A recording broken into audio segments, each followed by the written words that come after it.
शिवाय। ओम नमः शिवाय। ओम नमः शिवाय। ओम नमः शिवाय।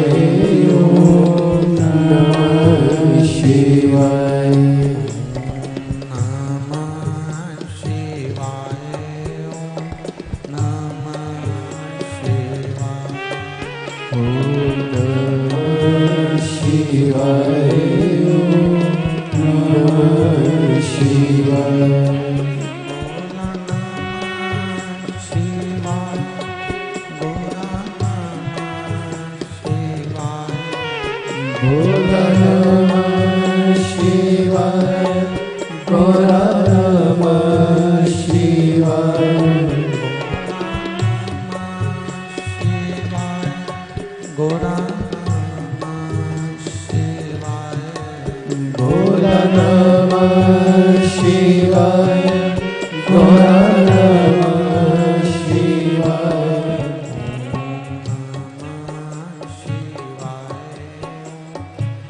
शिवाय।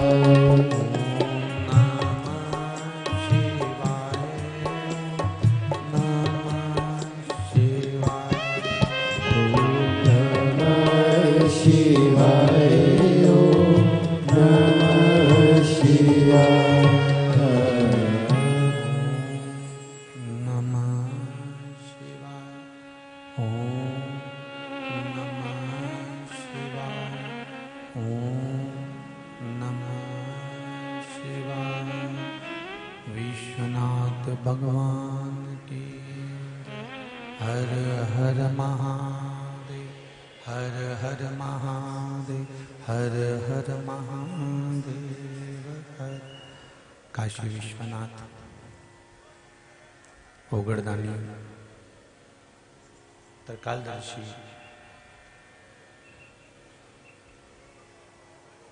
कैलाशी अविनाशी भगवान शिव जिनकी पुनित पावन शिव महापुराण की कथा बाबा देवाधिदेव महादेव की कृपा से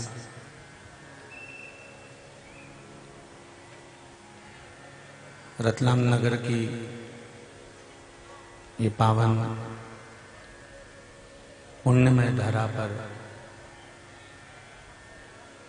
श्रवण करने का सौभाग्य प्राप्त हुआ है।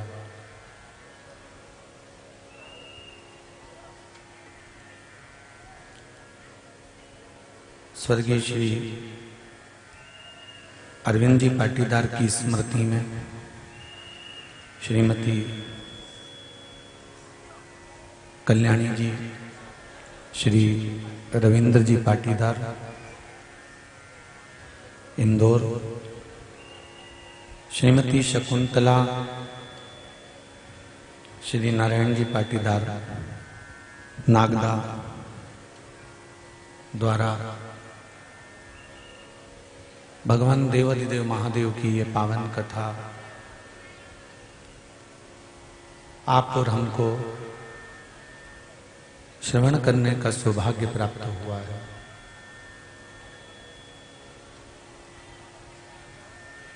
बड़ी मुश्किल से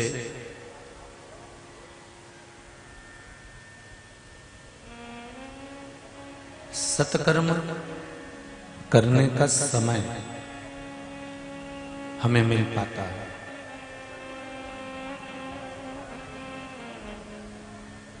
क्योंकि शास्त्र कहता है कि बेकार कर्म करने के लिए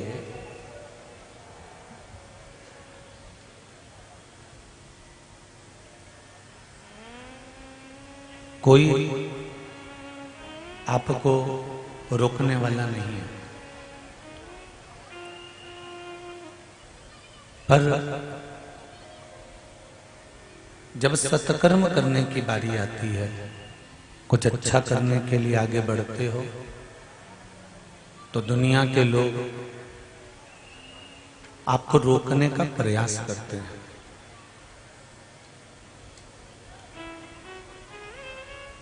कहीं भजन में जा रहे हो, कीर्तन में जा रहे हो, मंत्र जाप में जा रहे हो, नाम जाप में जा रहे हो, स्मरण में जा रहे हो, कहीं आप अच्छे कर्म के लिए अगर जाएंगे तो बीच में कोई ना कोई आपको रोकेगा जरूर।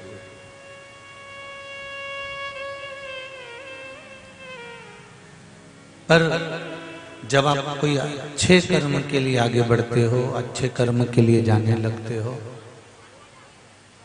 दुनिया भले तुमको रोके, मना नहीं है,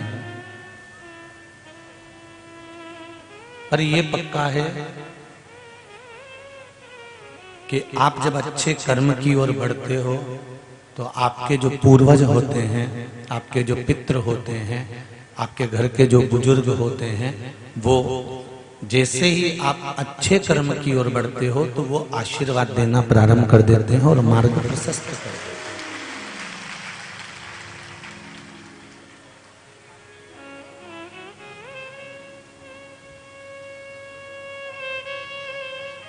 मैंने तेरे ही भरोसे ओ बाबा, तेरे ही भरोसे हवा विच उड़ती जावांगी बाबा, तोर हथों छठीला मैं कटी जावांगी।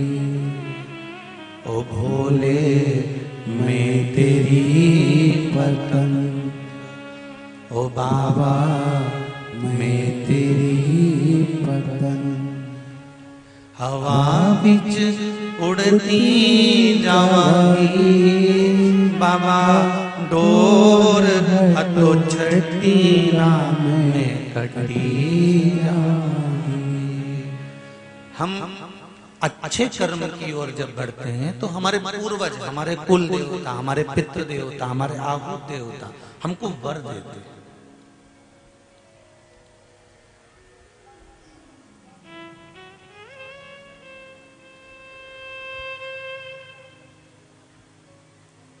अपने अपने कुल देवी देवता का स्मरण प्रत्येक मनुष्य को करना चाहिए।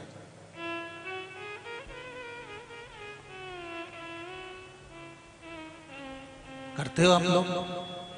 अपने अपने कुल देवी देवता को याद करते हो कि नहीं करते हो? करते हो। और शिव पुराण कहती है कि मान लो, स्कंद पुराण कहती है, शिव पुराण कहती है कि अगर कुल देवी देवता का नाम तुम्हें नहीं मालूम, स्थान नहीं मालूम, या तुम उनको नहीं जानते कि वो कहाँ हैं, हमारा कुल देव कौन है, हमारी कुल देवी कौन है, तो घबराना नहीं है। फिर शंकर और पार्वती को अपना कुल देवी देवता मान लेना चाहिए। शिव और पार्वती जब कुछ भी नहीं था,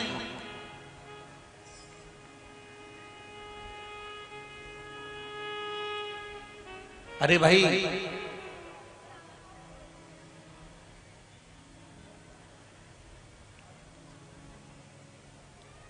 त्रेता आया तब मेरे राम जी आए। बोलो सही है कि गलत है? अरे बोलते तो जाओ। सही है। त्रेता आया तब मेरे राम जी आए, द्वापर आया तब मेरे कृष्ण जी आए।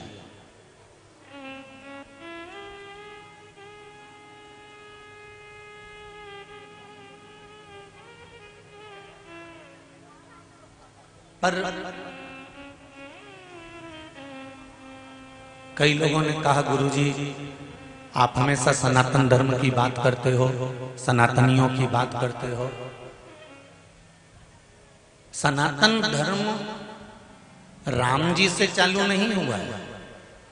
सनातन धर्म भगवान कृष्ण से चालू नहीं हुआ है। सनातन धर्म तो सतयुग से भी आगे से प्रारंभ हुआ है, जो आज तक चल रहा है।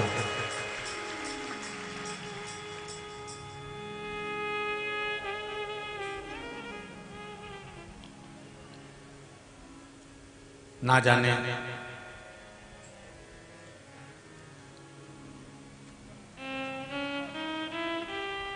त्रेता आया मेरे राम जी आ गए, द्वापर आया मेरे कृष्ण भगवान आ गए। पर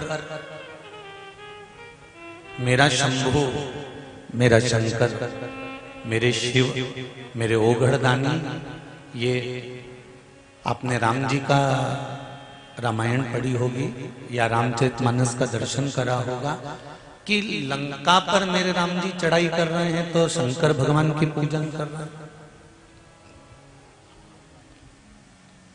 भगवान कृष्ण के यहाँ जब संतान नहीं हुई तो वो भगवान शंकर की पूजन कर रहे हैं।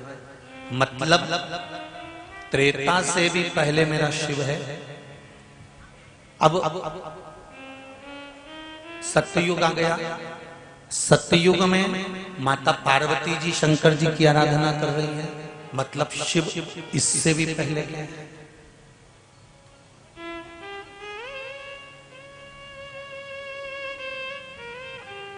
ये सभी देवी देवताओं की मूर्ति तो बाद में बनी। सबसे पहले तो जो ब्रह्मा और भगवान विष्णु ने जो घर्षण कर कर और घिस कर अग्नि का जो शिवलिंग प्रकट करा था, एक प्रतिबिंब प्रकट करा था, मृत्यु लोक में सारी मूर्तियां देवताओं की बाद में बनी। सबसे पहले अगर इस पृथ्वी पर कोई मूर्ति होती थी तो वो केवल शिवलिंग होता था, इसके सिवा कुछ नहीं होता, कुछ भी नहीं। आज भी भारत की भूमि को जहां से तुम खोदोगे, पृथ्वी को जहां जहां से खोदना चाहो खोदना चालू कर दो, उसके नीचे शिवलिंग जरूर मिलेगा, ये निश्चित है, क्योंकि कुछ था ही नहीं शंकर के सिवा।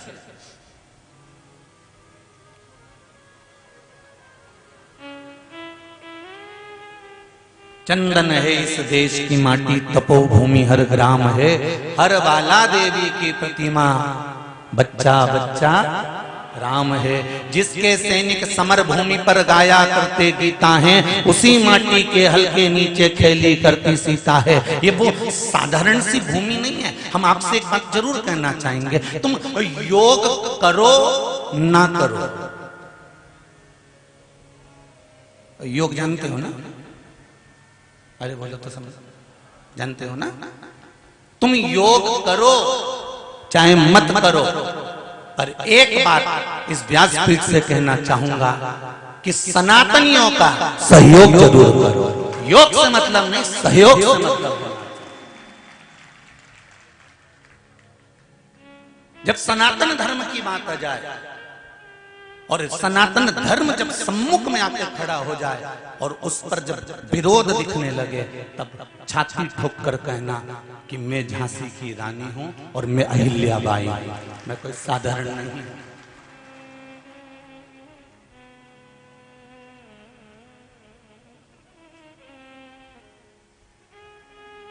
और मेरी माताओं से निवेदन है, तुम्हारा छोरा छोरी इधर उधर जाए नहीं तो पहले पूछ लो कहां गया था।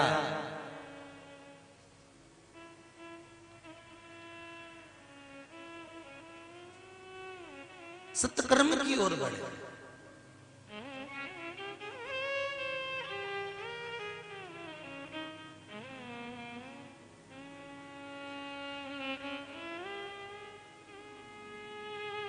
जब हम अच्छा करना चाहते हैं तब कुछ ना कुछ अड़चन जरूर आती है। बुरा कर्म करने जाओगे कोई अड़चन नहीं आएगी, तुम झूठ बोले जाओ बोले जाओ बोले जाओ, कोई नहीं मना करेगा तुमको।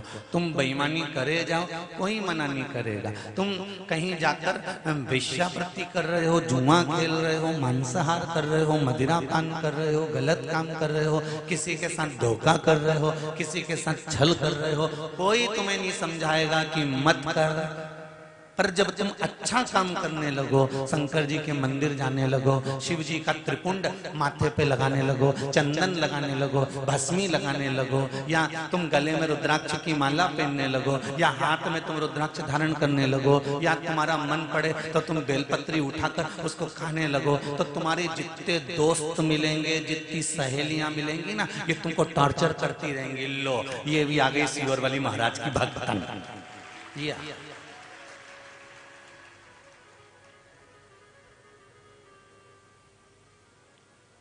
तुम शंकर मंदिर गए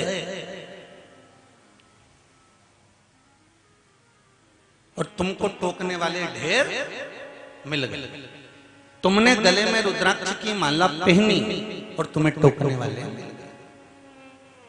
तुमने हाथ में रुद्राक्ष पहना और तुम्हें टोकने वाले मिल गए। तुमने त्रिपुंड लगाया और तुम्हें टोकने वाले मिल गए। मैं तो ये नवयुवक भाइयों से कहना चाहूंगा कि अगर तुम्हारा लकी समय नहीं चल रहा हो और तुम्हें गुड लकी बनना है तो मस्तक पर सोमवार की सोमवार त्रिपुंड चंदन का लगाना प्रारंभ कर दो, तो एकदम लकी बन जाओ, यह पक्का।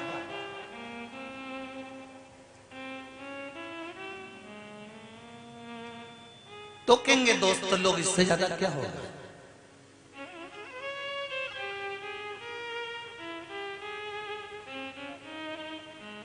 पहले हंसी उड़ती है जो धर्म की ओर बढ़ता है, सत्कर्म की ओर बढ़ता है, अच्छे कर्म की ओर जो बढ़ता है, पहले उसकी हंसी उड़ती है, फिर उसका विरोध होता है।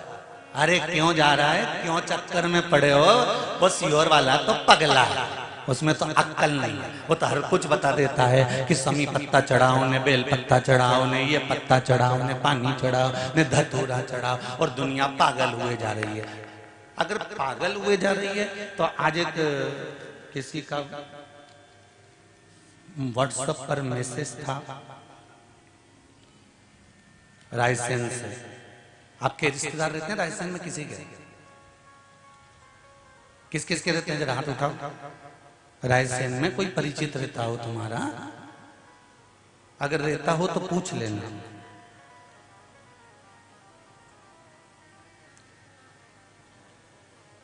वहां पर मुकेश जी रजक है, रजक समाज से हैं, भोला टेंट हाउस है उनका। उनकी धर्मपत्नी है रजनी।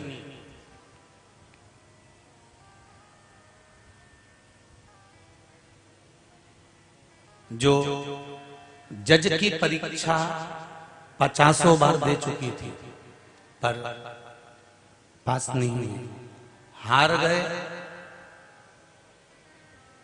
पत्नी ने कहा, मैंने यूट्यूब पे सुना है कि शिव महापुराण की कथा पूरी सुन लो और जो कामना कर कर सुनो वो कामना शंकर जी पूरी करते हैं। रायसेन में गुरु जी आ रहे हैं, एक बार प्रैक्टिकल करने में क्या जाता है। और वो रजनी रजक ने अपने पति से कहा कि मैं 7 दिन रायसेन के दशहरा मैदान में शिव महापुराण की कथा सुनूंगी। मैंने सुना है यूट्यूब पे कि पंडाल में बैठकर या टीवी के सामने या मोबाइल पर भी अगर दिल लगाकर 3 घंटे कथा सुन ली जाए शिव महापुराण की तो मनोकामना 3 महीने में पूरी हो जाती है। तो हम भी तो प्रैक्टिकल करें। जज की परीक्षा दे रही थी, उसने 7 दिन शिव महापुराण की कथा पंडाल में रायसेन के दशहरा मैदान में श्रवण करी। अभी दशहरा मैदान की कथा को ज्यादा समय नहीं हुआ है। उसमें पशुपति व्रत का व्याख्यान वर्णन करा, तो उसने नियम ले लिया कि मुझे पशुपति व्रत करना है। और उस बेटी ने व्हाट्सएप पर लिखकर भेजा है, फोटो भी डाला है कि गुरुजी मेरा 4था व्रत पूर्ण हुआ और मैं जज की परीक्षा में पास हो गई हूं। मैं सिविल जज बन गई हूं, मेरी सिविल जज की परीक्षा में मैं उत्तीर्ण हो गई। ये शिव कृपा।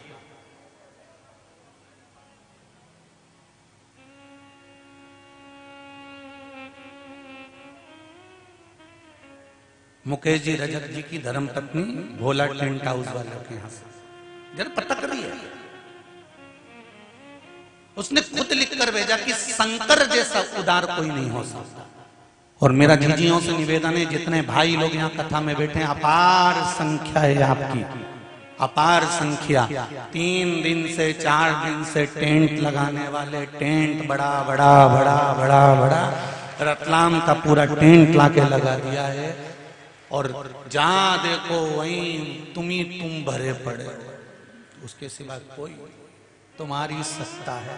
ये कैमरे ऑन में तुम कैची नहीं हो पा रहे, क्योंकि इनके कैमरे में भले कैच नहीं होगे पर उसके कैमरे में तो आ गए पक्का, ये निश्चित। मीडिया वाले भी, अखबार वाले भी, न्यूज चैनल वाले भी रोज फोटो खींचने का प्रयास करते हैं, पर तुम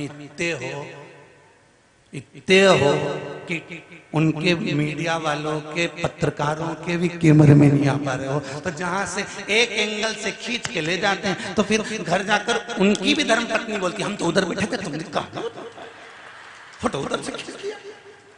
तो वो भी कहती हो कहाँ है। पर धन्यवाद दूंगा रतलाम की पूरी मीडिया को, पत्रकारों को, सोशल मीडिया को, जो अखबारों के माध्यम से इस कथा को संपूर्ण रतलाम शहर के आसपास के क्षेत्रों तक पहुंचा रहे हैं। बहुत कितना झेलें, कितना कैच करें।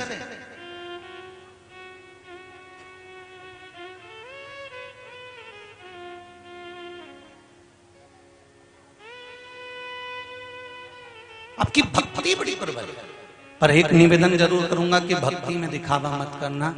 दिल से शिव महापुराण की कथा सुन रहे हो, दिल से शंकर जी की पूजन दिल से करना। जो मांगोगे मेरा देव अधिदेव महादेव देने में देरी नहीं करेगा। दिल से मांगो, दिल से।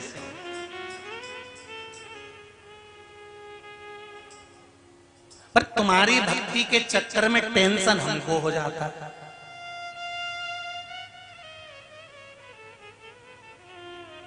रोज सीओर से फोन आ रहा है, गुरुजी परसों के दिन एक ट्रक गिट्टी डलवाई थी, दूसरे दिन मालूम नहीं पड़ी। हमने कहा कहाँ गई? कि माताएं आती हैं, आप ही ने कहा कंकर संकर सब ले जाती है। बड़ी परेशान।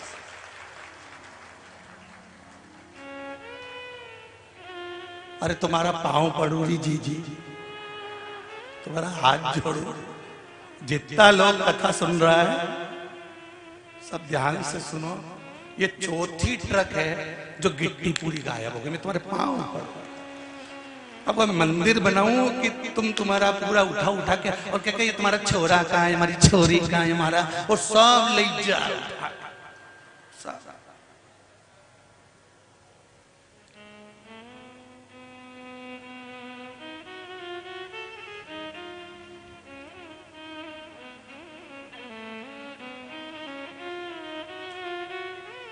करो सत्संग, करो भजन। हमने ये कहा है कि कंकर संकर है, मतलब शिव हर जगह पर विराजमान है। लता में, पत्र में, पशु में, पक्षी में, जलचर में, थलचर में, वायुचर में, और शंकर केवल कंकर में ही नहीं। जब आपका जन्म हुआ था आप भी एक पिंड थे, शिवलिंग की तरह, एक पिंड की तरह थे। और पिंड होने के बाद जब आपका जन्म हुआ तो शिव रूपी श्वास आपके शरीर को दी गई। और शिव रूपी श्वास जब आपके शरीर को दी गई, जब आदमी जब तक चल रहा है तब तक ये शरीर है। शिव रूपी श्वास जब तक इस शरीर के अंदर चल रही है तब तक ये शरीर है। और जिस दिन शिव रूपी श्वास निकल जाती है ये केवल शव बन जाता है, इसके बाद ये शरीर नहीं रहता। तो ये श्वास ही शिव है, इसको हमें पहचानना है। तुम्हारे दरवाजे पर तुम जिस परिवार में रहते हो, कुटुंब में रहते हो, नाते रिश्तों में रहते हो, तुम्हारे देवर जेठों के साथ रहते हो, तुम्हारे सास ससुर के साथ रहते हो, तुम उनको समझो कि शंकर के रूप में ये हमारा परिवार मिला हुआ है। हमें घर में जो भोजन बनाना है वो किसी दूसरे के लिए नहीं बनाना, हमें जो भोजन बनाना है हमें शंकर के लिए बनाना है। जो खाएगा वो शिव ही तो है।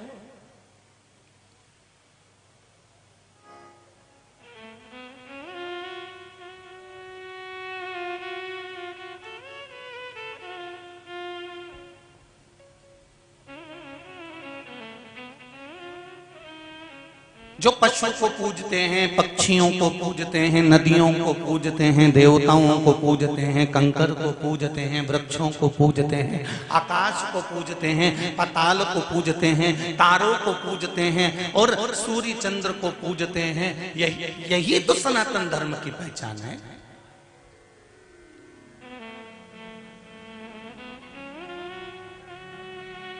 महाराज।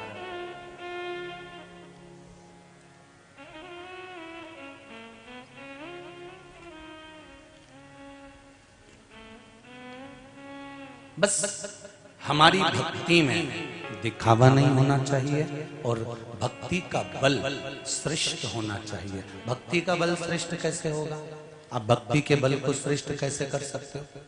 तो उसके लिए भी शिव महापुराण की कथा कहती है कि हमें हमारे भजन का अहंकार नहीं करना, हमें हमारी पूजन का अहंकार नहीं करना।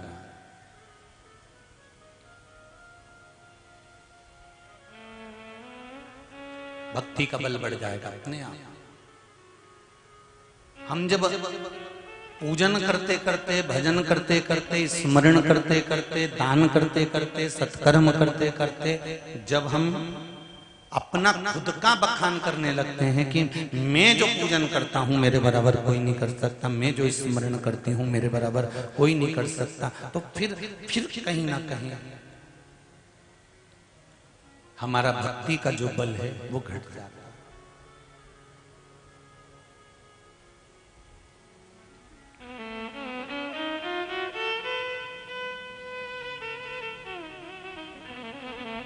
भक्ति करो पर दिल से करो।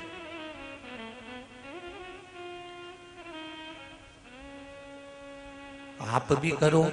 कल कथा कह रही थी चांगुणा की कि अपने बेटे को भजन का बल दिया, एक फल शिवजी को दिया, वही फल उसने खाया तो वो फल का बाल बांका नहीं हो पाया। बाद में बेटा दौड़ कर आया और उसने भी भोजन करा। फिर वो थाली में मांस नहीं रहा था, 56 भोग बन गए थे।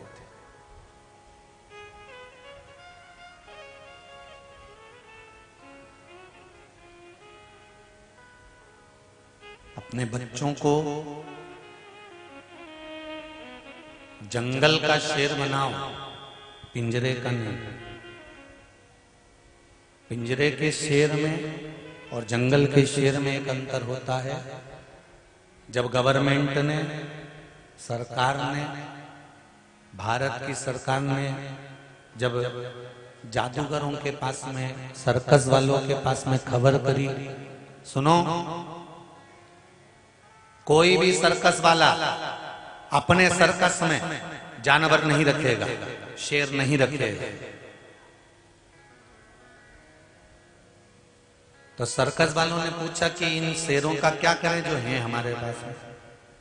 तो कहा इनको जंगल में छोड़वा। वन विभाग वालों को बुलाया गया, उनके गले में कोई सिम लगाकर जंगल में छोड़ा गया।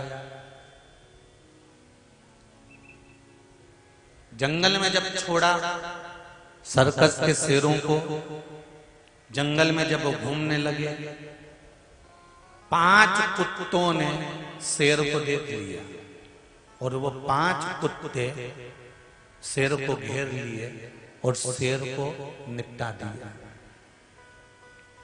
ऊपर से खबर आई कि ये शेर कैसे मरा, तो कहा साहब ये 5 कुत्तों ने मार दिया। तो कुत्ते बड़े विचित्र थे कि शेर विचित्र था। कुत्तों ने शेर को मार दिया? हाँ, कैसे मार दिया? तो कहा साहब जो जंगल का शेर होता है नहीं सर, वो शेर दमदार होता है। जो पिंजरे में रहकर बड़ा होता है ना, उसका शिकार तो कुत्ते कभी भी कर जाते हैं, कभी भी। मैं सीधी सीधी तो नहीं कह सकता, पर समझ जाना रे तुम सब लोग।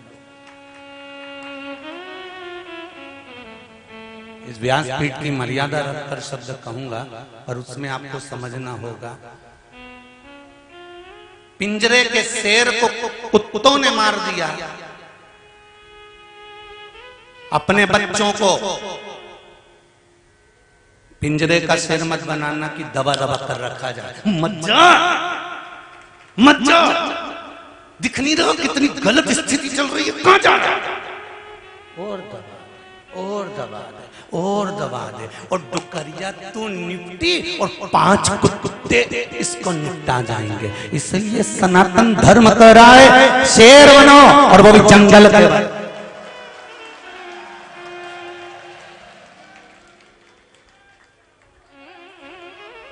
और जिस दिन जंगल के शेर बन जाओगे, तुम्हारी धाड़, तुम्हारी धमक, अकेलापन, अब तुम्हें कुछ नहीं करना है। जिस दिन मस्तक पर त्रिपुंड लगाया है, गले में रुद्राक्ष की माला, बस नैनों में, गले में रुद्राक्ष और नैनों में भद्राक्ष, इतने में तो कुत्ता आ जाए अब सामने।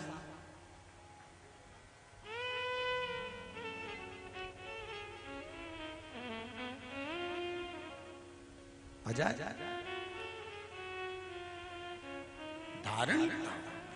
कितना सुंदर कहा है। अर्जुन को रात्रि को स्वप्न दिखा, और अर्जुन ने सपने में क्या देखा कि एक गाय ने बछड़े को जन्म दिया, और बछड़े को जन्म देकर गाय उस बछड़े को चाट रही है। चाटते गई, चाटते गई, चाटते गई, चाटते गई, चाटते गई, गाय बछड़े को चाट चाट कर उसकी पूरी खाल चाट गई। उसके शरीर पर केवल मांस रह गया, और मांस रहा, और बछड़ा चिल्लाता रहा, चिंगाड़ता रहा, और बछड़ा रंभाता रहा, और गाय बछड़े को चाटे जा रही है, चाटे जा रही है, चाटे जा रही है, और बछड़े की खाल निकल गई है। अर्जुन के नेत्र खुल गए। नेत्र खुले तो अर्जुन भगवान कृष्ण के पास दौड़ कर गया, और भगवान कृष्ण से जाकर कहा, कन्हैया मैंने एक स्वप्न देखा है। कन्हैया ने पूछा कौन सा स्वप्न है? अर्जुन कहते हैं एक गाय ने बछड़े को जन्म दिया था, और उस बछड़े को चाट रही है, प्रेम कर रही है, चाट रही है, प्रेम कर रही है। चाटते चाटते उसने पूरा शरीर चाट लिया, और उसकी खाल भी चाट गई। मांस मांस बचा है, और वो बछड़ा मरने की कतार पर आ गया है।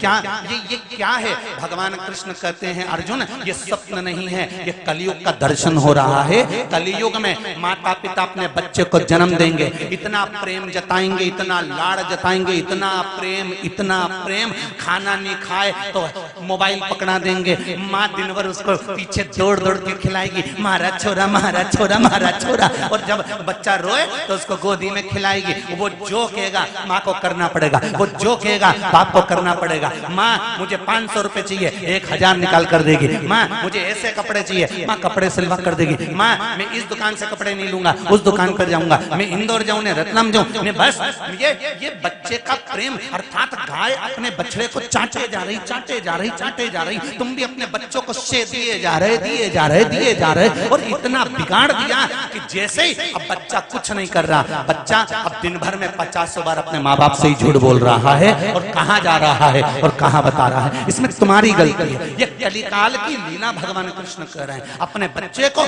ज्ञानवर्धक बनाइए, संस्कारवान बनाइए, विद्यावान बनाइए, धैर्यवान बनाइए, और वीर बनाने का प्रयास करिए। और बच्चों को जंगल का शेर बनाना, पिंजरे का नहीं, ये तुम्हारे हाथ में है, कोई दूसरे हाथ में नहीं है। सामने राष्ट्रीय स्वयंसेवक संघ का एक कार्यालय लगा हुआ है, उसमें किताबें मिल रही होंगी शायद, मुझे उम्मीद है।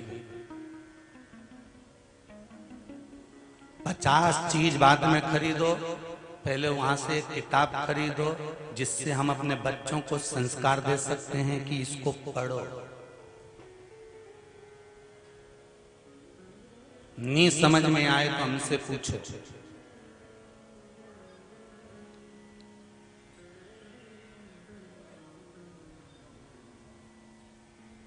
अपने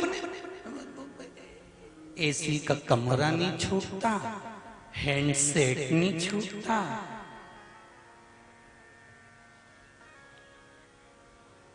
अब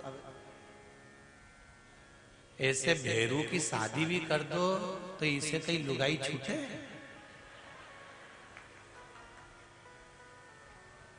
ससुराल भी जाए नहीं वो मायका, तो ये तुरंत तू अभी कई करेगी जाके, तू कई तो बस जाऊं, हमारे यहाँ भी कार्यक्रम है तो मैं 1-2 दिन रह के आ जाऊंगी।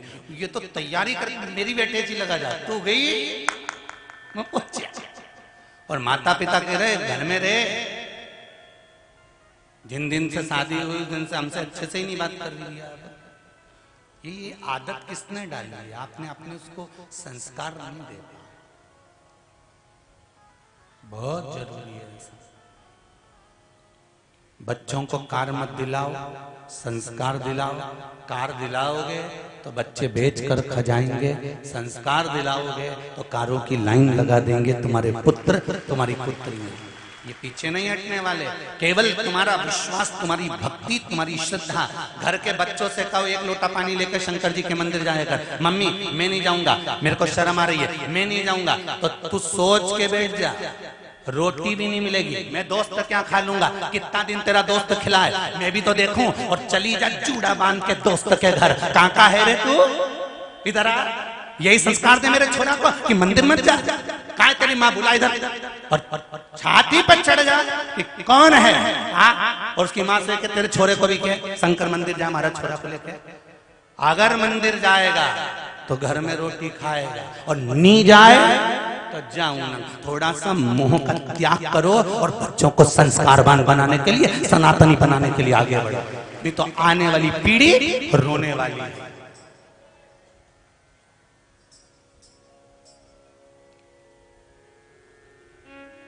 पति दुकान से आए, तुम्हें मालूम है इतनी बजे दुकान से आएगा, मोबाइल में कथा लगा दो शिव महापुराण की।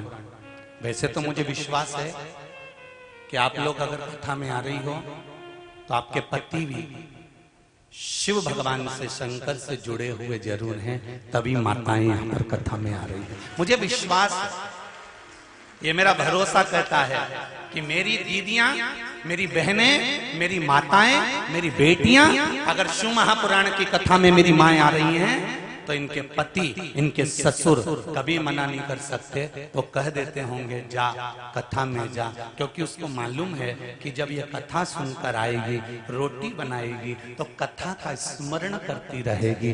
भोजन जो बनेगा उस भोजन में कथा का रस आ जाएगा, जो खाएगा उसके भीतर शिव पुराण पहुंच जाएगी और उसका भी उद्धार हो जाएगा। तो मना नहीं कर सकते।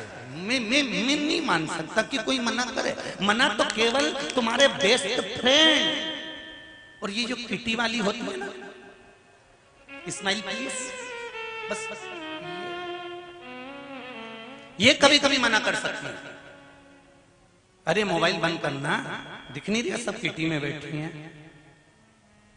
मेरी किटी की बहनों से निवेदन है, किटी पार्टी भी रखना है तो 1 बजे से 4 बजे तक क्यों रखना, 4 बजे के बाद रखना, हम कथा सुनेंगे। और किटी में जाओ, चाहे मीटिंग में जाओ, चाहे पार्टी में जाओ, सबसे पहले अगर वहां बैठे हो तो थोड़ी देर राम नाम, कृष्ण नाम, शिव नाम का जाप होना चाहिए। उसके बाद किटी पार्टी प्रारंभ होना चाहिए, नहीं तो नहीं जा।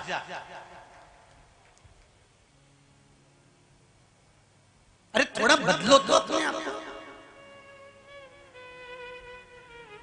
कथा सुन के जाने के बाद घर के लोग भी तुमको देख कर कहें अम्मा थोड़ी बदली बदली दिख रही है, तो समझो तो बदला हुआ। नहीं तो जैसी थी धापो की भाई वैसी की वैसी, तो कहीं मतलब नहीं। थोड़ा सा बदला जिंदगी का, थोड़ा बदला।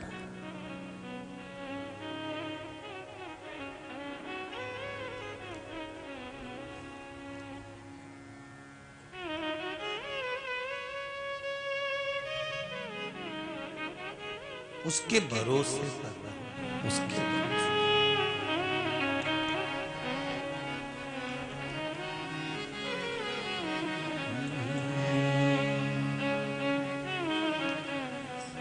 भगवान शिव की कथा कह रही है महाराज, भगवान शंकर का स्मरण कह रहा है।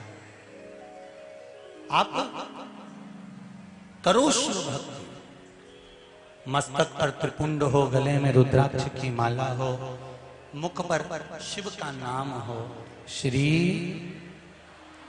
शिवाय नमस्तुभ्यम। साथ में बोलिए जरा सभी लोग, जो दिल की बात है वो बाबा से कहते हुए, भगवान शंकर को बोलते हुए हृदय से कहिए, श्री शिवाय नमस्तुभ्यम, श्री शिवाय नमस्तुभ्यम, श्री शिवाय नमस्तुभ्यम, श्री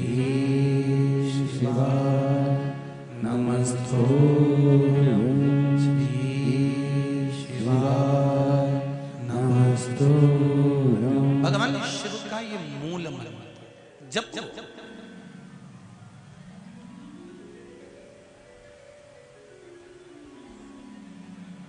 चित्त वृत्ति में,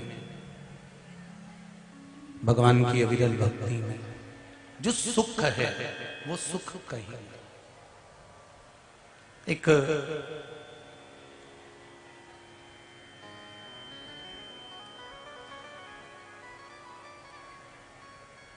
बार माता पार्वती जी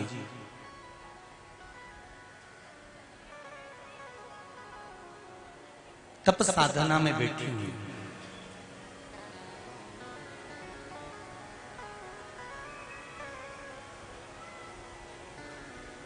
और उस तप साधना में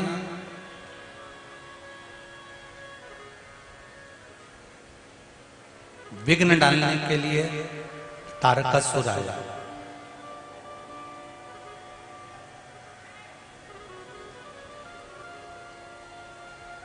कभी कभी जिनसे आस लगाकर बैठते हैं ना, वो भी दुख देकर चले जाते हैं।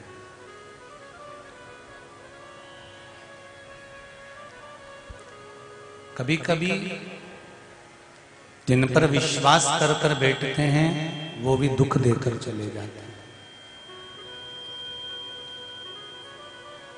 पर शिव महापुराण की कथा कहती है, बुरा कर्म करने वाला व्यक्ति कितना भी बुरा कर्म कर कर चले जाए, उसको उस कर्म का दंड मिलेगा जरूर। बस आप एक काम जरूर करना कि उसके रंग में रंग कर आप बुरा करना मत प्रारंभ कर दें।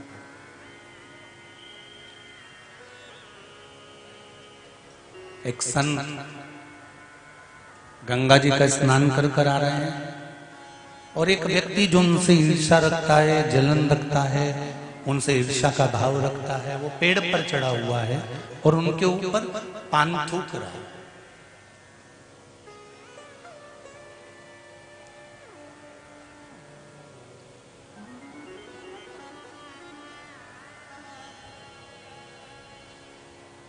संत वापिस चले गए, फिर स्नान कर कर आ गए, इसने फिर थूका। संत फिर चले गए, फिर आया, इसने फिर थूका। आखिरी में इसके मुख में जितना पान का थूक था वो सब समाप्त हो गया, और पान का पिक जब समाप्त हो गया तब वो नीचे उतर कर आया और गुरु जी के पास आकर प्रणाम कर कर बोला, गुरुदेव मैंने इतनी बार आप पर थूका पर आपको गुस्सा नहीं आया, क्रोध नहीं आया, आपने मुझे अपशब्द नहीं कहा।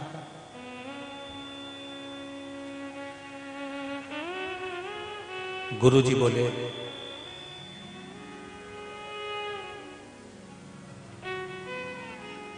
भाई तू थूक रहा था, मैं गंगा नहा रहा था। ये तेरी ही कृपा है जो बैसाख के महीने में 108 बार गंगा की डुबकी लगाई। रोज एक डुबकी लगाता था और चले जाता था।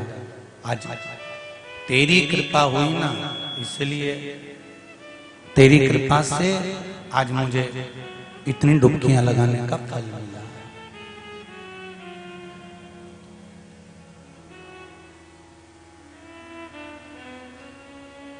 सामने वाला गलत करे, करने दो। आप शब्द बोले, बोलने दो, गालियां दे, देन दो, आड़ा टेढ़ा काम करे, करने दो, पर हमें नहीं करना। ये पार्वती माता का चरित्र कर रहा है। माता पार्वती तप साधना में लगी रही, उन्हें कोई मतलब नहीं कि तारकासुर कर क्या रहा है।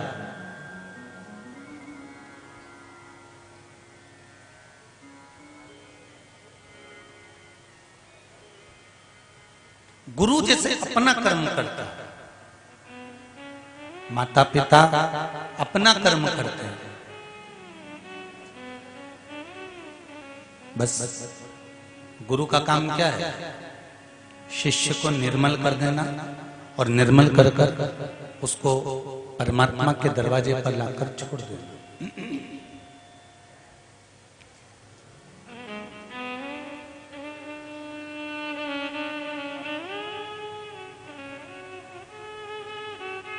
धोबी को देखा है तुम लोगों ने?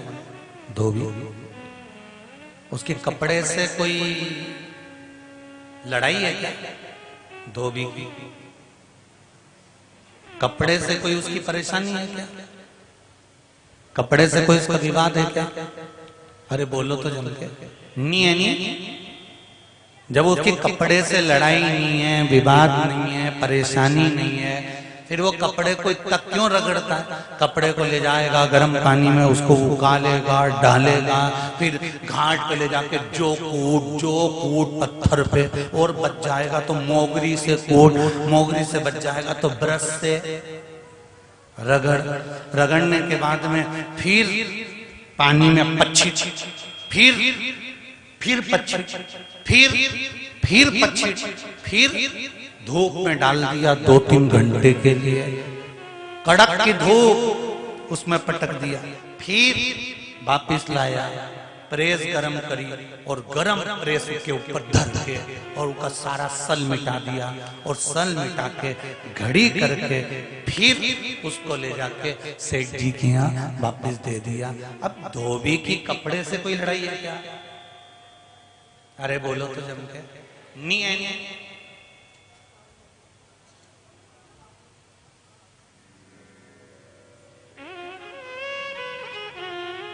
हमारी और तुम्हारी कोई लड़ाई है क्या? अरे बोलो तो जम के। नहीं होए तो बता दो जीजी हो, हमने तुम्हारा कहीं बिगाड़ा हो? समिति वालों, जजमान, और बिगाड़ा भी हो तो तुम हमारा क्या बिगाड़ लो?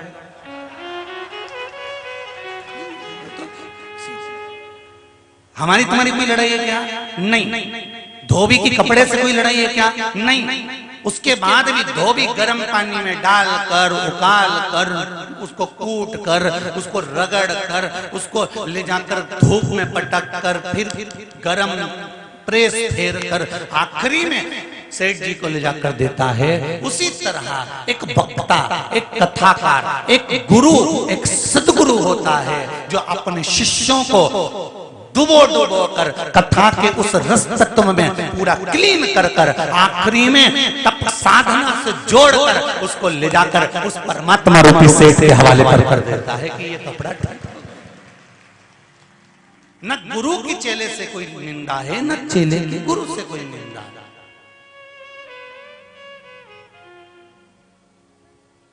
हमारी और तुम्हारी कोई विवादितता नहीं, बस गुरु रगड़ेगा, घिसेगा और खूब घिसेगा, खूब रगड़ेगा, खूब साफ करेगा। साफ करने के बाद उसको ले जाकर फिर परमात्मा के पास ले जाकर छोड़ देगा। हाँ हो।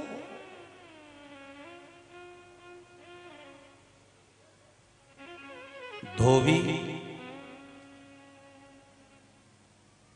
कपड़े को साफ करने की कुछ भेंट लेता है, गुरु भी कपड़ा साफ करने की भेंट लेता है। वो भेंट है आपका समय, और वो कीमती समय आपको शिव को दे दो। शंकर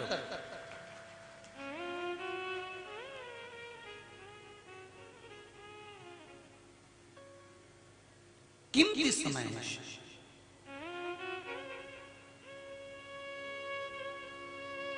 आज सवेरे एक माता जी कह रही थी, गुरु जी कथा करते हैं तो कितनी दक्षिणा लेते हैं? हमने कहा यही तो जजमान है तुम्हारे सामने, इनसे पूछ लेना। 50 लाख दिए कि 20 लाख दिए कि 10 लाख दिए कि 40 लाख दिए कि 25 लाख दिए कि 30 लाख दिए कि 1 करोड़ दिए, कितने दिए? जजमान से पूछना तो बताएगा। और रायसेन कथा कर आए उन जजमान से पूछना, हाले कोसा करके आए उनसे पूछ लो, हरिद्वार करके आए उनसे पूछ लो, दूसरे यहाँ बैठे हैं सूरत वाले 4 कथा करवा चुके, इनसे पूछ लो कि सियोर वाला महाराज कितना लेता है।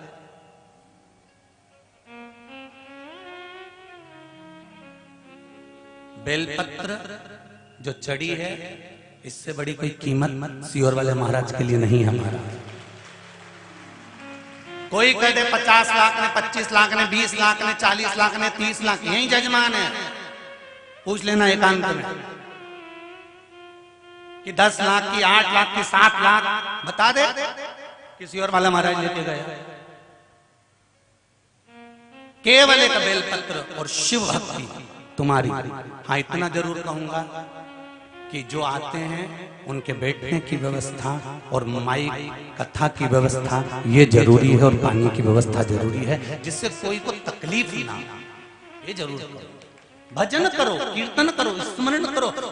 गुरु वो धोबी है जो रगड़ेगा, कूटेगा, पीसेगा, सब कुछ करेगा और आपको क्लीन कर देगा, आपको साफ।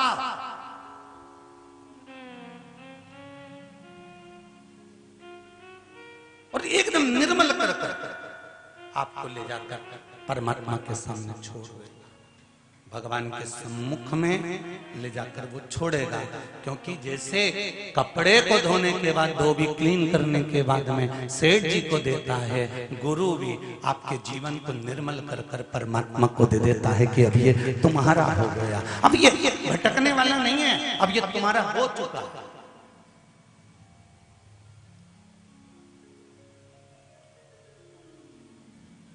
और इसमें जो निर्मलता का भाव है, अब ये दूसरी बार फिर कहीं गड़बड़ हो जाएगा, फिर धोना पड़ेगा, फिर गड़बड़ हो जाएगा, फिर धोना पड़ेगा। तो ये लोग कहें कि कथा एक बार सुन ली तो बार बार सुनने की जरूरत नहीं है। बोलो सही है कि गलत है? कई लोग तुम्हें अकल देंगे, बार बार क्यों सुनते रहते हो, दिन भर टीवी खोल के बैठे रहते हो, मोबाइल पे दिन भर कथा सुनते रहते हो। अरे जरा विचार तो करो।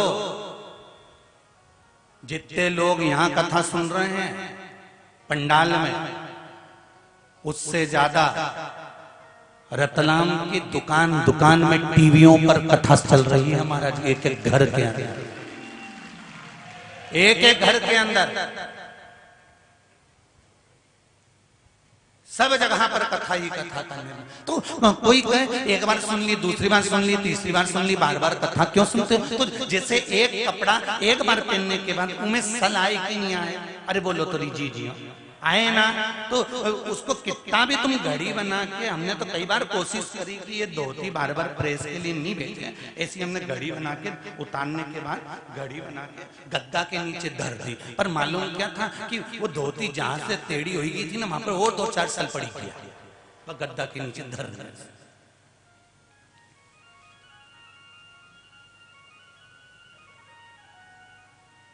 जितनी बार कपड़े पहनोगे उतनी बार सल होंगे, जितनी बार संसार सागर में भटकोगे उतने जिंदगी में सल होते चले जाते हैं। और वो सल कोई गुरु, धोबी, शिष्य, कपड़ा, साबुन, सिरजनहार, सत्संग शिला पर धोइए निक से रंग अपार। बस गुरु किसी धोबी के समान होगा जो धोकर साफ कर देगा एकदम।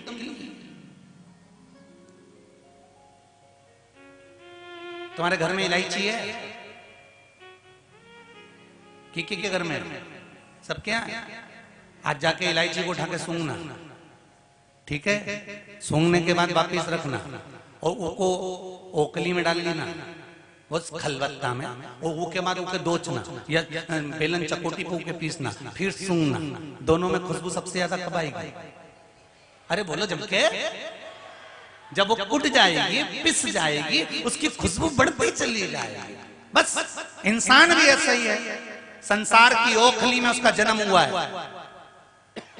परिवार के मूसल से वो कूटा जा रहा है। समाज के लोग, परिवार के लोग, कुटुंब के लोग उसको कूटते हैं और दुनिया के लोग कहते हैं हम बड़े दुखी हो गए, दुखी हो गए। दुखी नहीं हुए हो।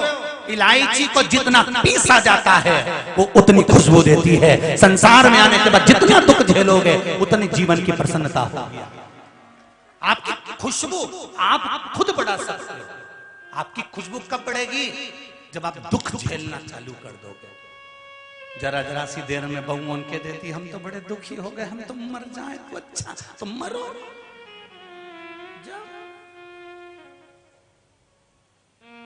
आजकल तो फैशन चल रहा है मरने का, उसमें कौन सी दिक्कत है?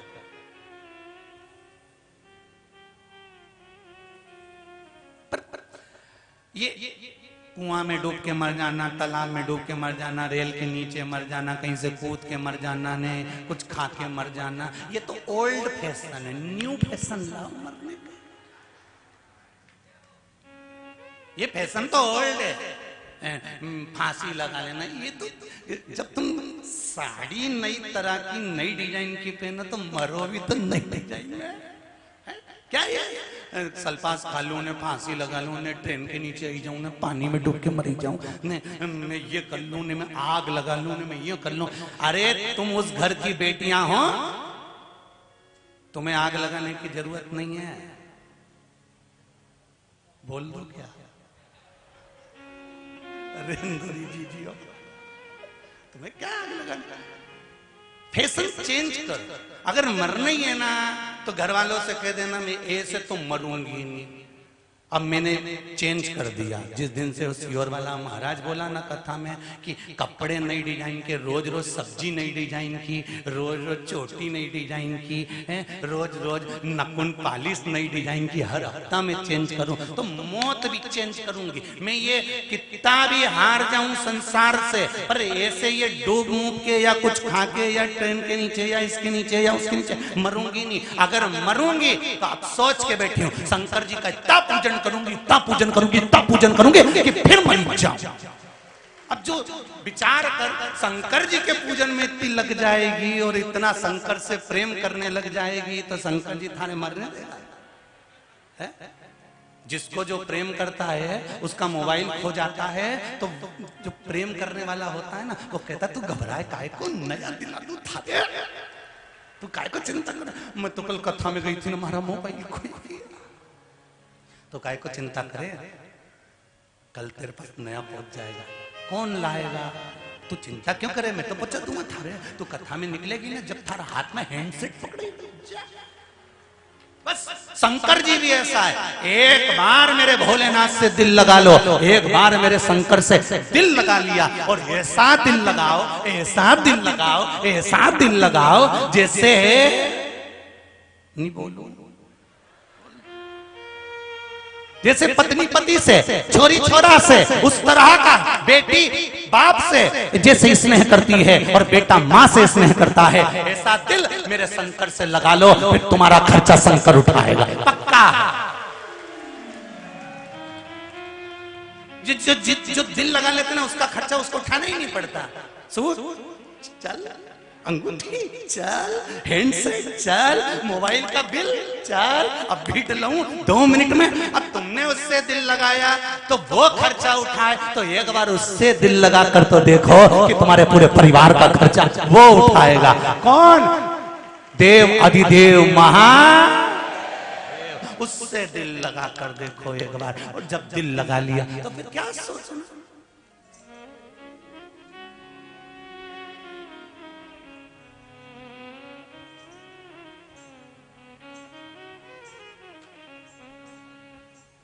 कई महाराजों को बड़ा शौक होता है कि कोई नेता लोग आए तो उनसे मिले, कोई पदाधिकारी आए तो उनसे मिले, कोई मिलने आए तो उनसे मिले। तो ये तुम्हारे से मिलने से होता क्या? एक साल मिलता है, एक माला मिलती है और 500 का लिफाफा।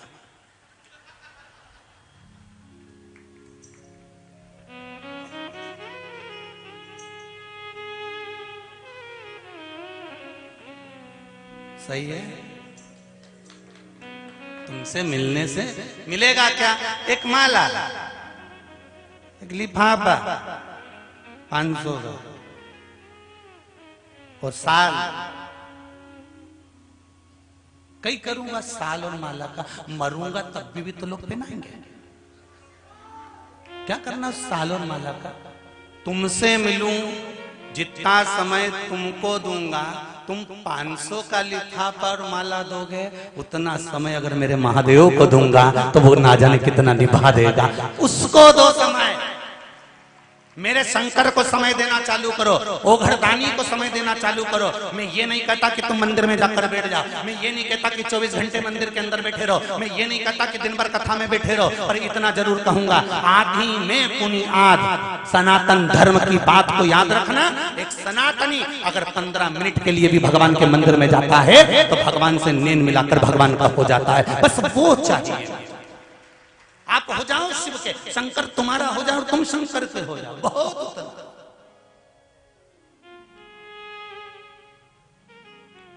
कूटेंगे पीसेंगे तब खुशबू आएगी इलायची की।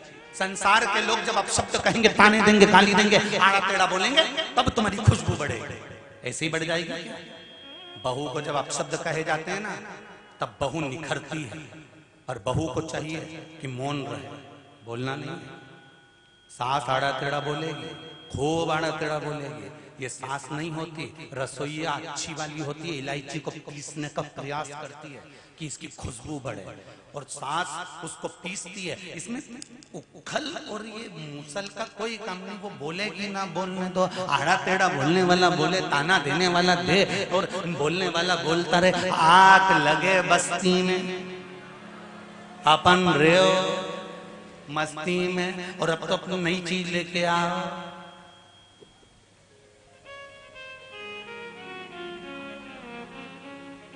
अब क्यों हंसे हो रहे हो? क्यों रो?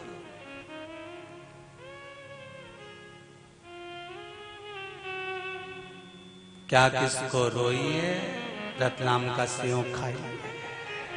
कहाँ जाना अपने बोले से, तो वहां जाओ, वहां जाओ, वहां जाओ।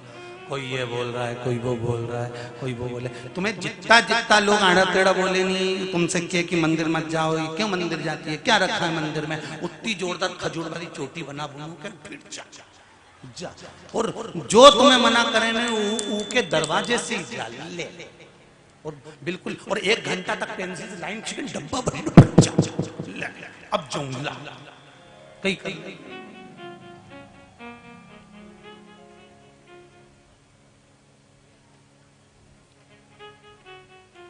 अरे भाई,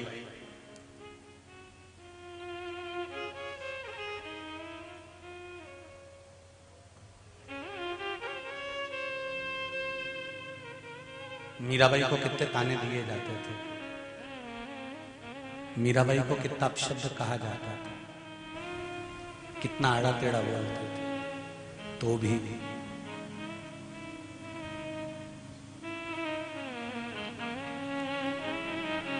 उसकी चित्त, उसकी वृत्ति, मन सांवरिया में लगा रहता था।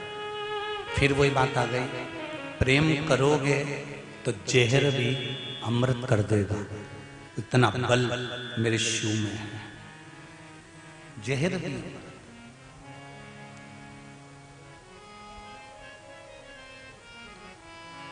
स्नेह का बल, प्रेम,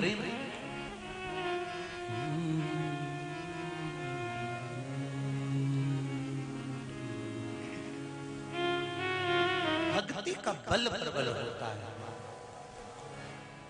जब हृदय, चित्त, वृत्ति, मन लगा हो मेरे भगवान, तो भगवान क्यों ना साथ।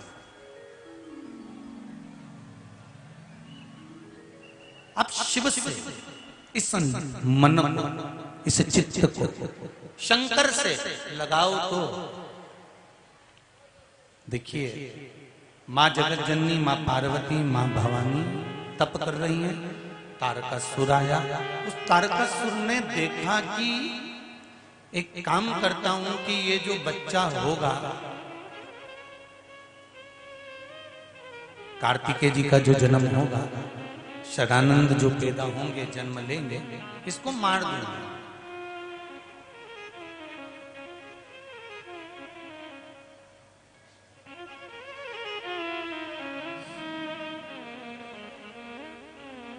ध्यान देना जरा, जिसके सिर पर तेरा हाथ प्रभु, सो दुख काहे को होवे प्रभु, सो दुख काहे को होवे प्रभु। शिव कथा कर रहे हैं।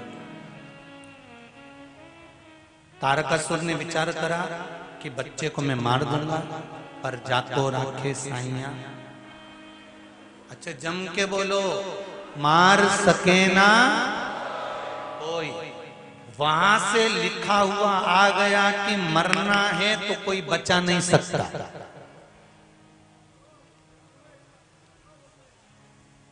बचाने वाला एक हो सकता है, वो देवाधिदेव महादेव हो सकता है,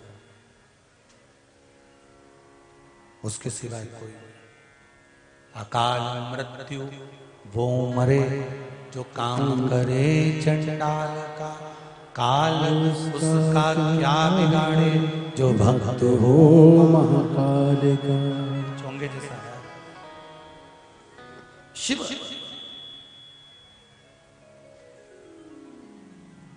एक बचा सकता है। एक पत्र आया, देखिए।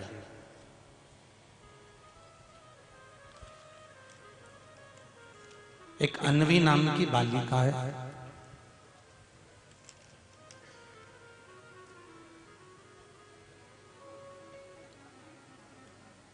माता का नाम बीना है, पिताजी का नाम जयसिंह है, पेटलावत के हैं।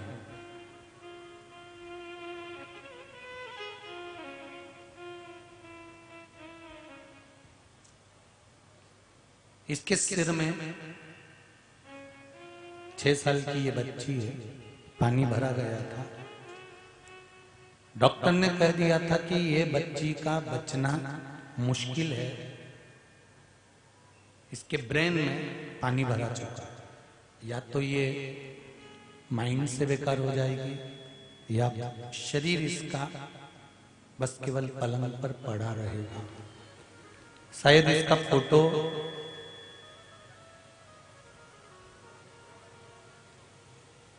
जिनके हम रुके हैं, जिस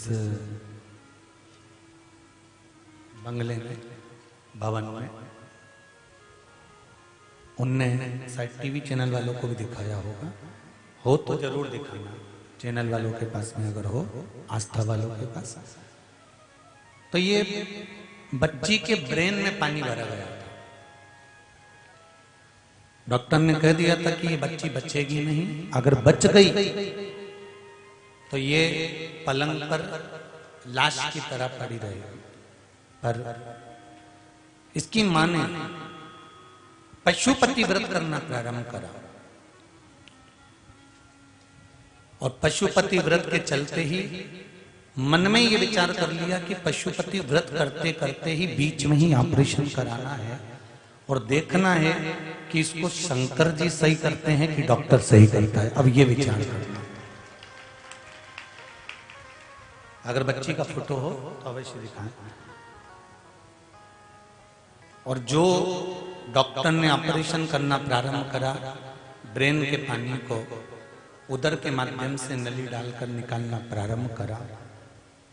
शिव की कृपा क्या होती है कि इंदौर के डॉक्टर भी आश्चर्य में पड़े हुए हैं कि ये बच्ची को तो कोमा में चले जाना था, बॉडी पड़ी रहना थी, पर ये बच्ची वापस ठीक होकर अपने घर आ गई है। ये शिव की कृपा, ये शंकर की दया।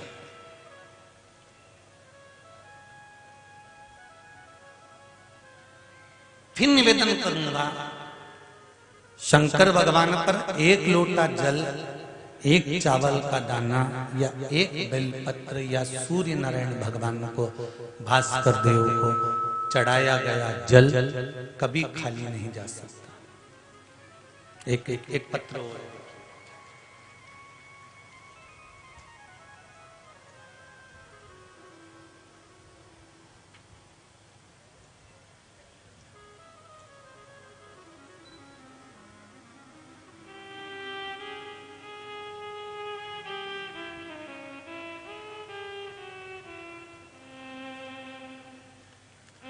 मेरा नाम गायत्री परमार है। मैं गांव मेहतपुर रोड से हूँ। गुरुजी श्री शिवाय नमस्तुभ्यम। मैंने टीवी पर कथा सुनी तो सफेद आंकड़े का प्रयोग बताया था, वो मैंने करा। गर्भवती हूँ, मेरा 5वां महीना चल रहा है। मेरे 3रे महीने में सोनोग्राफी में जब करवाई थी तो उसमें बच्चादानी के अंदर बच्चे के पास में गठन बता दी थी। गठन बता दी बच्चे के पास में वो गठान, डॉक्टर का कहना है कि ये बच्चा ठीक नहीं होगा, या तो गठान रहेगी तो बच्चा श्रेष्ठता से जन्म नहीं ले सकता, हानि हो सकती है। गठान भी बड़ी बताई। तब मैंने गर्भ धारण करते ही पशुपति व्रत, जैसे डॉक्टर ने बोला कि गठान है, मैंने पशुपति व्रत करना प्रारंभ कर दिया। और फिर अगली सोनोग्राफी कराई तो बाबा की कृपा ऐसी रही, वो गठान गल चुकी है और सोनोग्राफी में नहीं आई। ये शिव कृपा।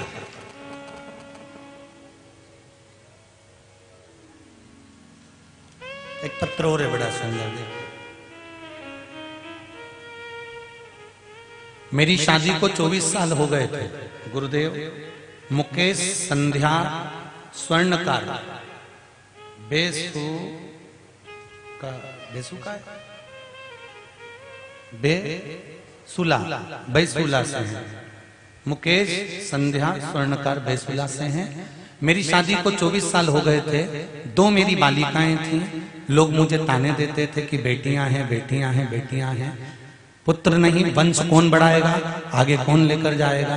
एक बार टीवी पर कथा श्रवण कर ली और उस कथा को सुनकर मैंने देवाधिदेव महादेव से प्रार्थना करी, अगर तू पक्का है और शंकर की कथा वो मिश्रा जी छाती ठोक ठोक के अगर शिव पोथी में बल है तो मेरे घर में 24 साल के बाद एक पुत्र हो जाए। और भगवान की कृपा से मेरे यहाँ 24 साल बाद एक पुत्र की प्राप्ति हो गई।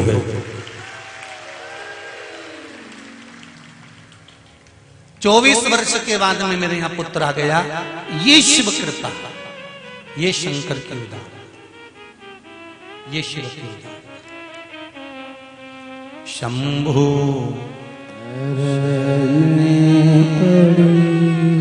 मांगू घड़ी रे घड़ी दुख काटो दया करी निदर्शन आपो।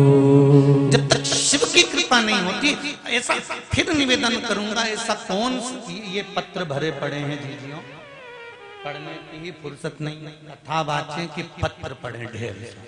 अभी तो इतने पढ़े हैं, ढेर लगे हुए पत्रों, और केवल इन पत्रों में आपका विश्वास है। लोग कहते हैं शंकर भगवान है, हमने कहा ये सिग्नेचर करके भी गाया, देख लीजिए, ये शिव है, वो कृपा करता है।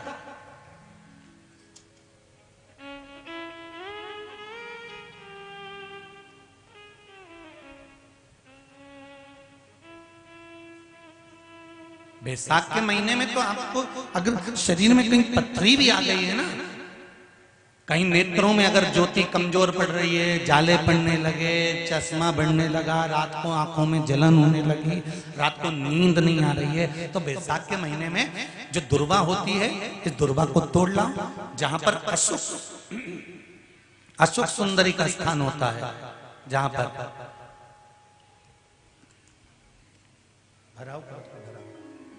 शार्पना दीजिए। अशोक सुंदरी का जो स्थान होता है, उस अशोक सुंदरी के स्थान पर उस दुर्वा को रख दो और कुंदकेश्वर महादेव का नाम लो। कौन से महादेव का नाम लेना है? कुंदकेश्वर। उस दुर्वा को उठा कर लिया। बैसाख के महीने में कोई भी तिथि, कोई भी दिन, कोई भी वार आप बैसाख के महीने में कर सकते हो। उस दुर्वा को लेकर आओ, लगभग 20-25 दुर्वा लेना, उसको लेकर आइए। सुबह सुबह कुंदकेश्वर महादेव का नाम लेकर उसको खाना प्रारंभ कर दीजिए।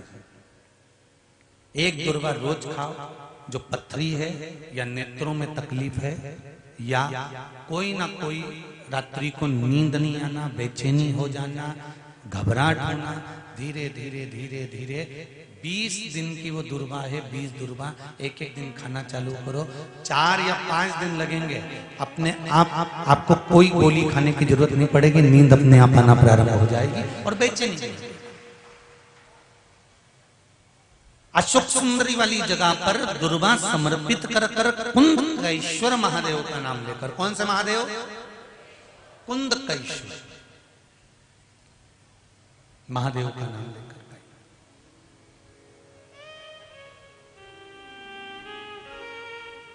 शिव आराधना का मूल है जल।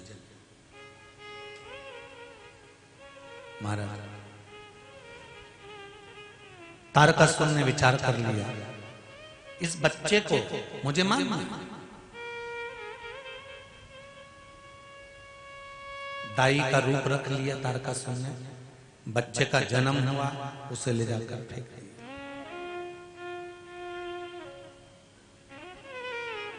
वो बच्चा गंगा जी ने पाल पोस कर बड़ा कर लिया।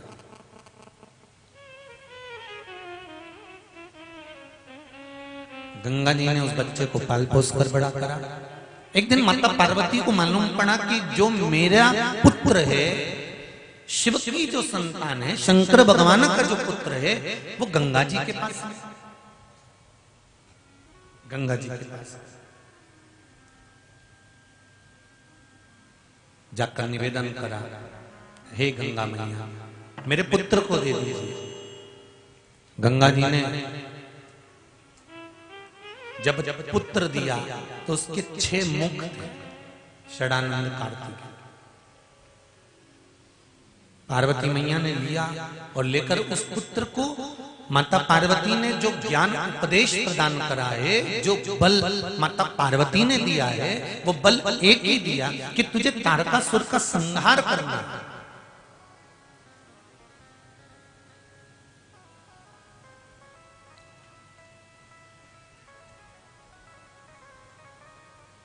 राम और परशुराम, ठीक है, दोनों के दर्शन करें कि नहीं करें आप लोगों ने? अरे बोलो जम के करें। एक भगवान विष्णु का एक अवतार है राम के रूप में, और भगवान विष्णु का दूसरा अवतार है परशुराम जी के रूप में। राम और परशुराम, मेरे राम भगवान और परशुराम भगवान में क्या अंतर है? बोलो जरा जम के बताओ जरा, क्या अंतर होगा राम जी में और परशुराम जी में? राम जी और परशुराम जी में सबसे बड़ा अंतर एक ही है कि राम जी महाराज पूरी जिंदगी भर प्रूफ पे प्रूफ करते रहे, और परशुराम जी प्रूफ करने की जगह फरसा उठा के निपटाते गए। त्रेता में राम जी की जरूरत थी प्रूफ करने की, कलयुग में राम जी जैसे प्रूफ करने की जरूरत नहीं है, केवल फरसा उठाना है और आगे बढ़ते जाना है, अपने आप प्रूफ हो जाएगा। राम और परशुराम जी में एक अंतर सबसे बड़ा है, राम जी महाराज ने सीता जी को लेकर आए, फिर प्रूफ करा, अग्नि परीक्षा हुई, प्रूफ करा, हर जगह पर मेरे राघव जी को, मेरे राम जी महाराज को, मेरे भगवान राम को प्रूफ करना पड़ा। पर कली काल में हमें राम जैसे प्रूफ करने की जरूरत ना पड़े।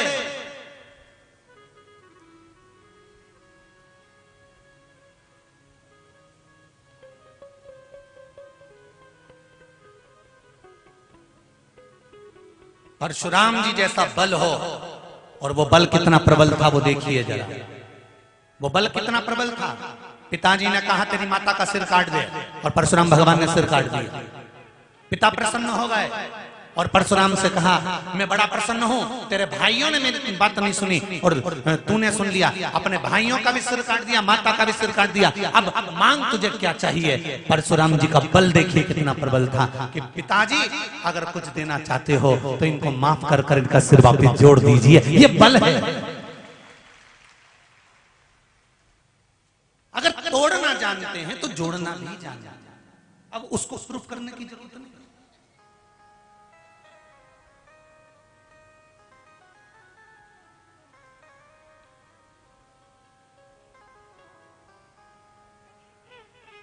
यहां केवल एक भक्ति का बल प्रबल कर लो।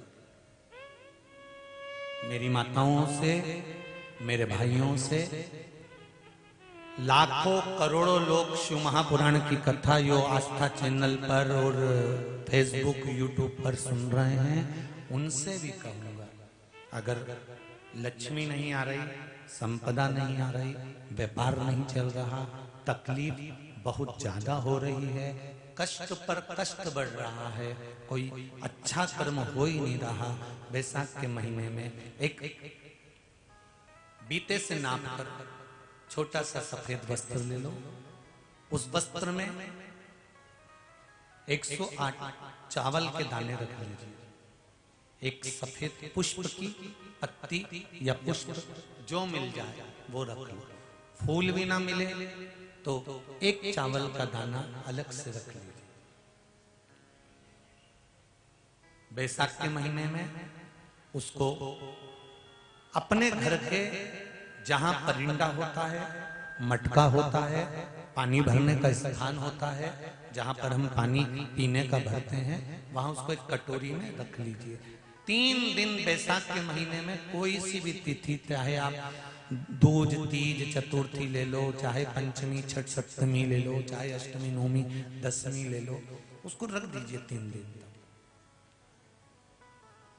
चौथे दिन घी का दिया लेकर, वो पोटली लेकर, कुछ भेंट लेकर, जो आपकी मर्जी पड़े, दान के भाव से घी का दिया शिव जी के मंदिर में लगा दीजिए, और जो पोटली और जो भेंट है वो किसी भी ब्राह्मण जन को, गुरुजन को, किसी को भी प्रदान कर दीजिए उसको। अगर ब्राह्मण जन, गुरुजन नहीं ले तो कोई इसका मोल तत्व समझता हो, कोई सौभाग्यवती माताएं हो, कोई बहन बेटियां हो, उनको भी आप दे सकते। ये लक्ष्मी की वृद्धि करने का, संपदा, रोग, आनंद, सुख प्रदान, ये रोग के लिए तो नहीं कर सकते, पर संपदा के लिए सबसे प्रबल है संपदा। कोई अगर आपका धन खाकर चले गया है, पैसा नहीं दे रहा, बस आप शिव मंदिर में जब दिया लगाएंगे और इसको वापस शिव मंदिर से पोटली को लेकर आएंगे, चाहे तो मंदिर में कोई ब्राह्मण देवता हो, पंडित जी हो, उनको भी दे सकते हैं, या किसी को भी दें, उस समय पर आपका स्मरण, दीप लगाते समय, दिया लगाते समय स्मरण होना चाहिए कि मेरा पैसा इतना गया हुआ है, बाबा ये रकम डूब गई है, ये पैसा चले गया है, ये प्राप्त होना चाहिए, मेरा व्यापार बढ़ना चाहिए, शिव करे। अरे तेरा ही दिया मैंने खाया पिया है, तेरा शुक्रिया है, तेरा शुक्रिया है, मुझे भोले बाबा ने बहुत दे दिया है, तेरा शुक्रिया है, तेरा शुक्रिया है। शिव की आराधना की ओर अग्रसर हो। तारकासुर का संहार भगवान कार्तिकेय ने करा है, षडानंद ने करा है, और तारकासुर का संहार करने के लिए आगे बढ़े।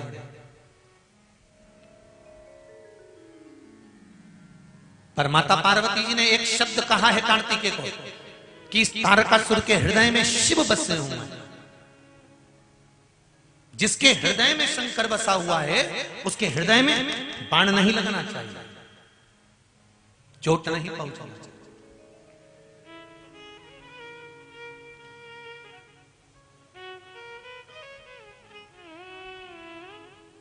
तारकासुर का संहार हुआ, पर हृदय में शंकर बसे थे, इसलिए षडानंद कार्तिकेय जी ने कोई बाण हृदय में नहीं मारा।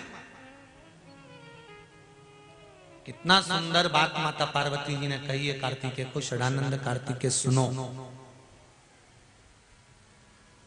मृत्यु लोक में रहने वाला मनुष्य चाहे कितना बड़ा भी पापी क्यों ना हो, अगर उसके हृदय में शंकर की भक्ति है तो वो दुनिया में कभी ठोकर नहीं खा सकता, वो शिव के द्वार पर जरूर आता। अगर शिव की भक्ति है तो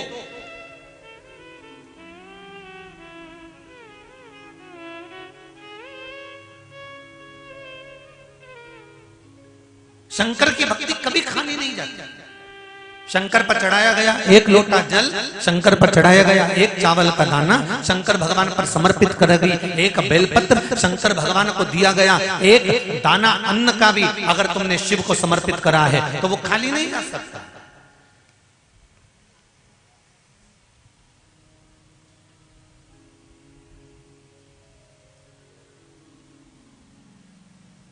शंकर का मंत्र जाप जो आपने करा है, चाहे पंचाक्षर मंत्र नमः शिवाय बोलो, चाहे षडाक्षर मंत्र ओम नमः शिवाय बोलो, चाहे श्री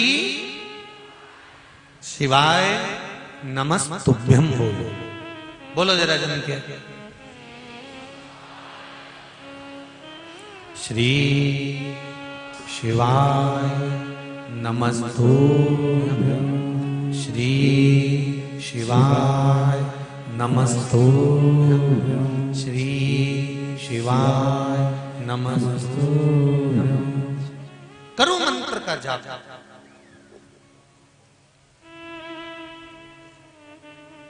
एक बार भी अगर मंत्र का स्मरण किया वो खाली नहीं जा सकता।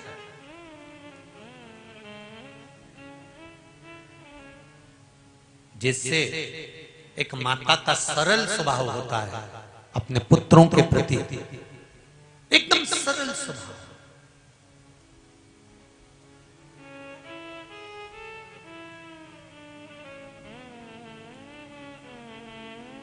वैसा ही परमात्मा का एकदम सरल स्वभाव होता है। अच्छा, कई लोग प्रश्न करते हैं, गुरुजी भगवान विष्णु का काम है संचार करना, ब्रह्मा जी का काम है सृष्टि की रचना करना, और शंकर भगवान का काम है संहार करना। दुनिया के लोग भगवान शंकर को संहार का देवता कहते हैं कि शिवजी तो रुद्र हैं, शंकर भगवान तो क्रोध है, भगवान शंकर तो संहार के देवता हैं। चलो ठीक है, अगर शंकर भगवान संहार के देवता हैं तो एक माता का स्वभाव भी तो देखो। माता का स्वभाव कैसा होता है?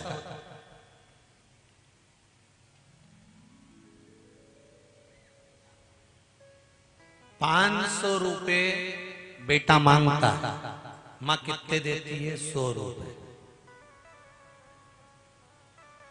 कितने देती है? 100। बेटा एक रोटी मांगता है, मां कितनी देती है? जम के बोलो जरा।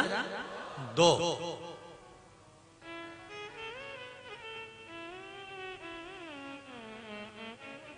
रुपए कितने देगी? 500 के 100। रोटी कितनी देगी?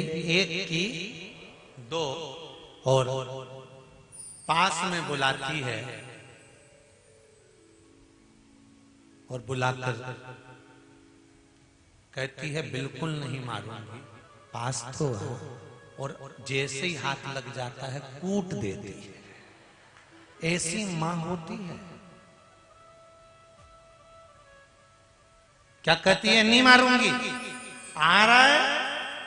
नहीं मारूंगी बोल दिया ना जब मैंने। छोरा, ए भानु प्रताप,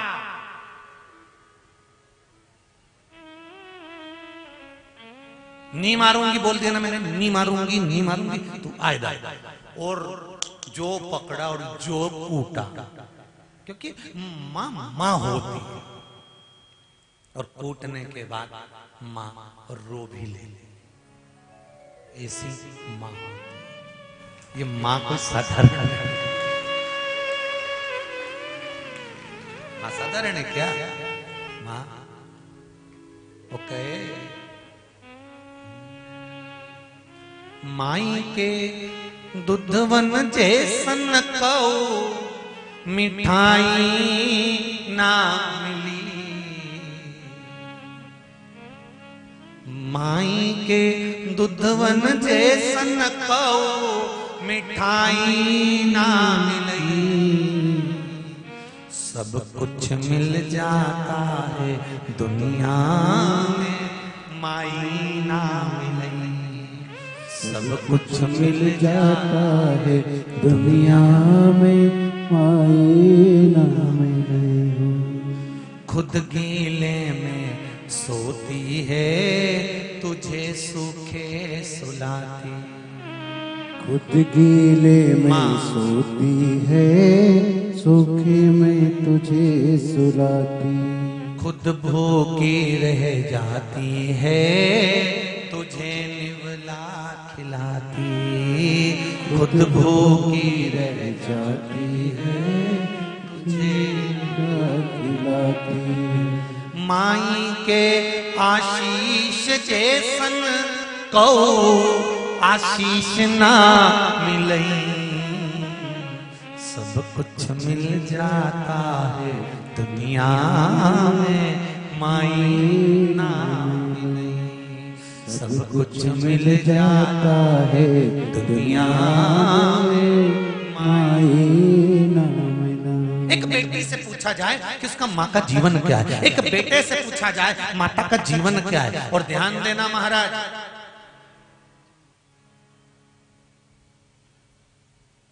दो गाय लेकर अकबर के राज्य में एक ब्राह्मण देवता पहुंच गया। और अकबर अपने आप को बहुत बड़ा विद्वान समझता था। अकबर अपने आप को बहुत बड़ा विद्वान, अपने आप को बड़ा विद्वान समझता था कि मेरे बराबर कोई होशियार नहीं होगा, मेरे बराबर कोई विद्वान नहीं होगा, मेरे बराबर कोई विद्वत्ता नहीं धारण करता होगा। ये सोच होती है व्यक्ति की कि मैं इतना विद्वान हूं।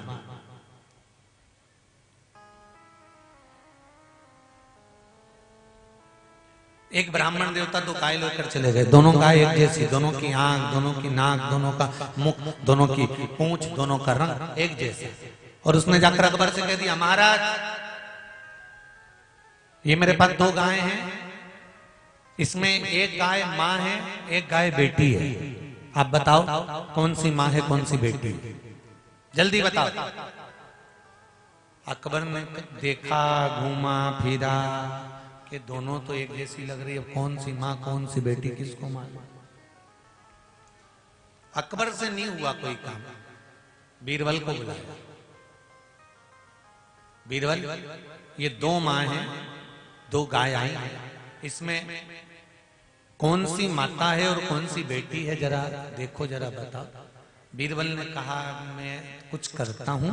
और बीरबल अंदर गया और दो तगाड़ी में गुड़ लेकर आया। और दो तगाड़ी गुड़ बीरबल ने दोनों गायों के सामने रख दिए।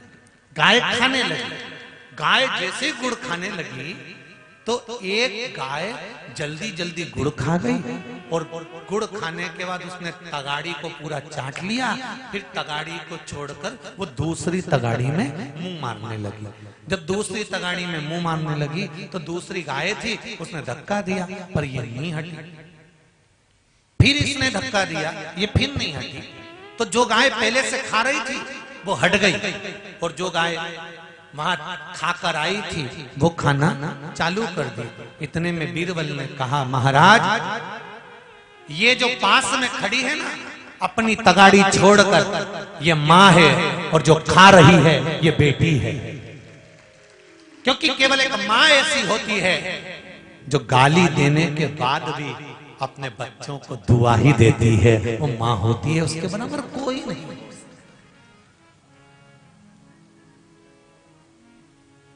खुद गीले में सोती है, तुझे सूखे सुलाती। माई के आशीष जैसन को आशीष ना मिलई। सब कुछ मिल जाता है दुनिया में, माई ना मिले।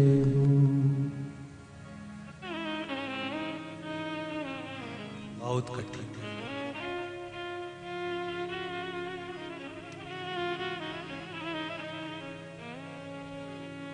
जब चली जाती है ना तब याद आती है।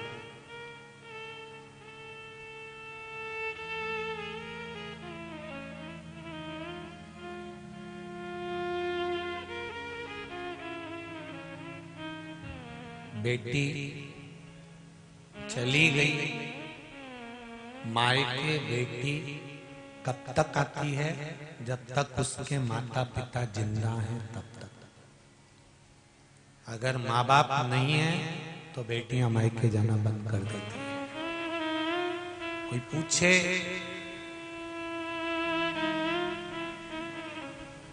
बेटी माता और पिता की प्रीत है।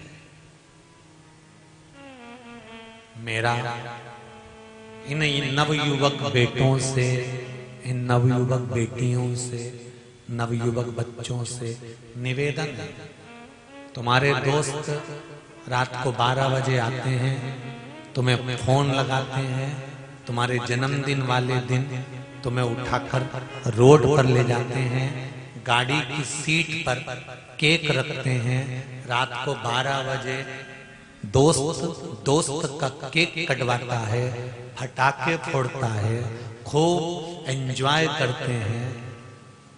पर उन दोस्तों से निवेदन है, अगर तुम सच्चे दोस्त हो,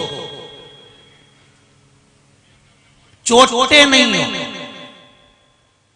ईमानदारी के अगर दोस्त हो, तो रात को 12 बजे जब दोस्त को लेकर बाहर जा रहे हो तो तुम्हें शर्म आना चाहिए कि जिस माँ बाप ने जन्म दिया वो घर के अंदर पड़े हैं और उसकी औलाद को ले जाकर केक रोड पे कटवा रहे हो।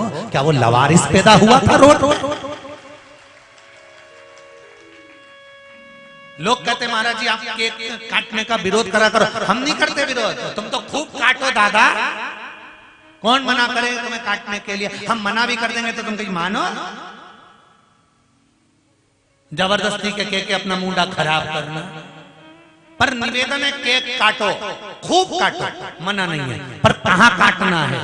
जिस माँ बाप ने जन्म दिया उस माँ बाप को पहले सामने खड़ा करो और उस माँ बाप को खड़ा कर कर उसकी औलाद का फिर केक काटो, तो माँ बाप का भी दिल खुश होगा। वो लावारिस पैदा नहीं हुआ है। रोड पर, चौराहे पर, गलियों में, रोड के ऊपर, गाड़ी पर उसका केक कटता है जिसका कोई नहीं होता। जो लवारिस पैदा हुआ अनाथालय में उसका केक रोड पर कटता है। जिसके माँ बाप जिंदा हैं उसका केक कभी रोड पर नहीं कट सकता। और मेरा राजनेताओं से भी निवेदन है, बड़े बड़े नेताओं से, तुम्हारा जन्मदिन का केक जब रोड पे कटता है तो दिल दुखता है सीवर वाले महाराज का कि तुम घर में हो, तुम्हारे माँ बाप हैं, तुम्हारे ऊपर छत्र छाया है, तो तुम्हारा रोड पर केक नहीं कटना चाहिए। कहीं छत लग जाए, टेंट लग जाए, मंदिर हो, देवालय हो, गौशाला हो, अनाथालय हो, और केक काट कर मुंडे पे मर देना।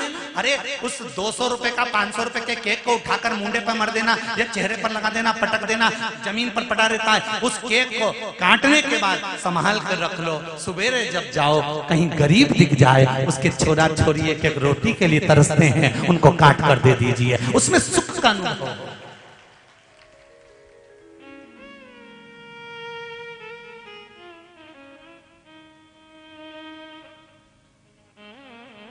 अभी अभी कजन कहाँ गए थे कथा करने, एक बार कहीं कथा करने गए थे, तुम्हारा इतना बड़ा बैनर लगा था, किसी कुत्ते का जन्मदिन था, सफेद कलर का कुत्ता था, उसको टोपी लगी हुई थी और नीचे से उनके घर के फोटो लगे हुए थे और उसका जन्मदिन इतनी बजे मनाएंगे। क्या नाम था उसका? कुत्ता था। अब अपन तो कुत्ता ही कह लो, नाम से क्या मतलब है? वो कुत्ता का जन्मदिन था, बैनर बड़ा सारा लगा था, सबको पत्र गया, लोग आए भी उस कुत्ता के जन्मदिन पे। अरे धिक्कार है रे इंसान, कुत्ते का केक तू खाए? कुत्ते का केक? और वो कुत्ते का जन्मदिन सनातनी नहीं मना रहा था, कुत्ते का जन्मदिन सनातनी नहीं मना रहा था।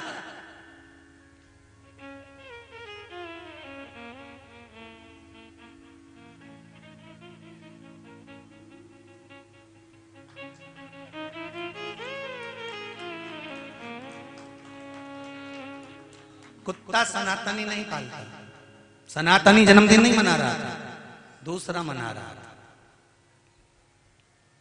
बस जन्मदिन और उसमें पहुंच भी गए ढेर सारे लोग, कुत्ता का केक। कुत्ता का के।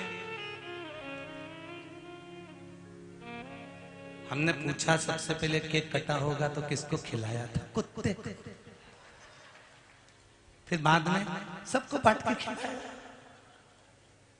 सबको।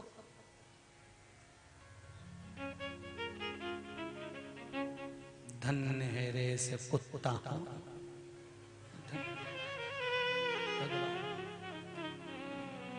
निवेदन करूंगा, मनुष्य का जीवन मिला है, खुश होकर जियो। बड़ा दुख होता है जब मॉर्निंग वॉक में राम राम के नाम के समय पर भगवान की गोमुखी माला तुम्हारे हाथ में होना चाहिए और तुम कुत्ते की डोरी पकड़ के इतना बड़ा चड्डा पहन के होशियार बन के जब घूमते हो ना तो शर्म आती है तुम्हें देखकर। पर भगवान को भी बड़ी बड़ी बड़ी धन्यवाद देता हूं परमात्मा को कि तूने भी गजब की किस्मत लिखी ये सेठ जी की। इनके घर के बच्चों को दूसरी दासियां खिला रही और बारे किस्मत वाले तू घर के कुत्तों को खिला। तेरे घर के बच्चों को छीछी छीछी समझ रहे? तेरे घर के बच्चों को छीछी वो दासियां करा रही, नौकर चाकर करा रहे, बहन बेटियां करा रही और तू कुत्ते को छीछी कराने मॉर्निंग वॉक में जा रहा है। किस्मत का धिक्कार ऐसी किस्मत को। एक आध बार मिल जाए बस शंकर भगवान, उनसे पूछ लूं इसने कौन सा पुण्य करा था। शंकर भगवान से पूछो तो करा क्या था। और अपने आप को होशियार, इतना बड़ा बरमुंडा पहन लिया, चड्डा टी शर्ट, कुत्ता घुमाते फिर माननी बात में। अरे शान सत्ता चली गई रे। सवेरे सवेरे उठो, हाथ में गौमुखी माला रखो और राम नाम श्याम नाम गाया करो, प्रभु के दरवाजे पे जाया। राम नाम श्याम नाम गाया करो, प्रभु के दरवाजे पे जाया करो।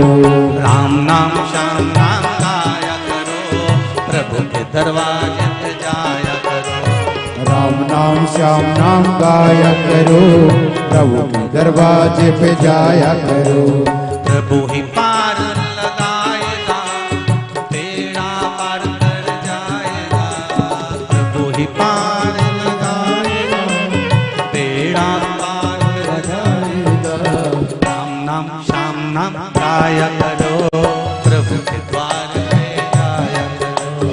राम नाम श्याम नाम गाया करो, प्रभु के दरवाजे पे जाया करो। भगवान के दरवाजे पर जाना, भगवान की चौखट पर जाना, सवेरे सवेरे राम नाम कृष्ण नाम शिव नाम गाना, भगवान की भक्ति में डूबने का प्रयास।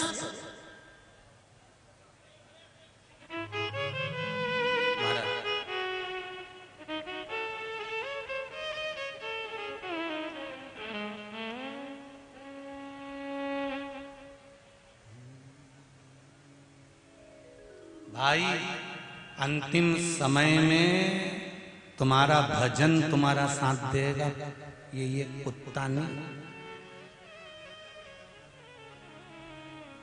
भजन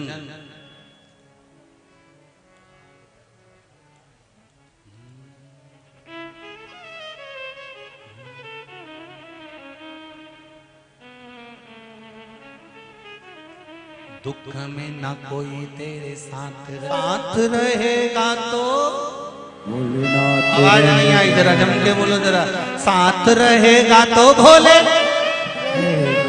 साथ रहेगा तो भोलेनाथ रहेगा, साथ रहेगा तो भोलेनाथ रहेगा, साथ रहेगा तो भोलेनाथ रहेगा, साथ रहेगा तो भोलेनाथ रहेगा, साथ रहेगा तो भोलेनाथ रहेगा।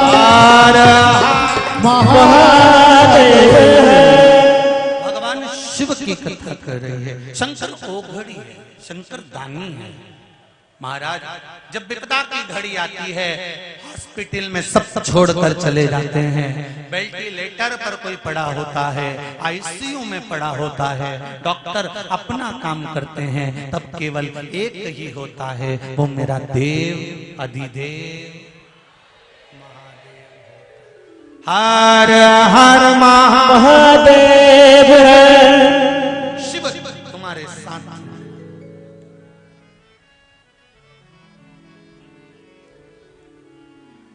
हर पल शांत। तारकासुर ने, भगवान कार्तिकेय जी ने तारकासुर को मार दिया, तारकासुर के प्राण छूट गए।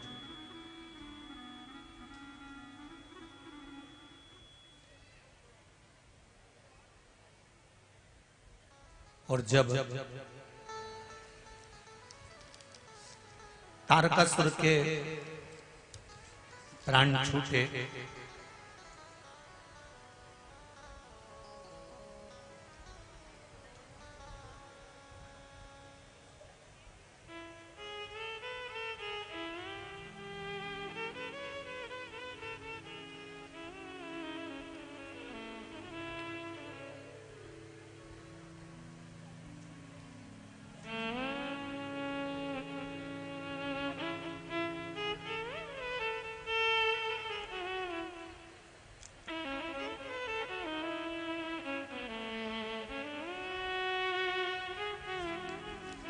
कोई सोनी जी हैं,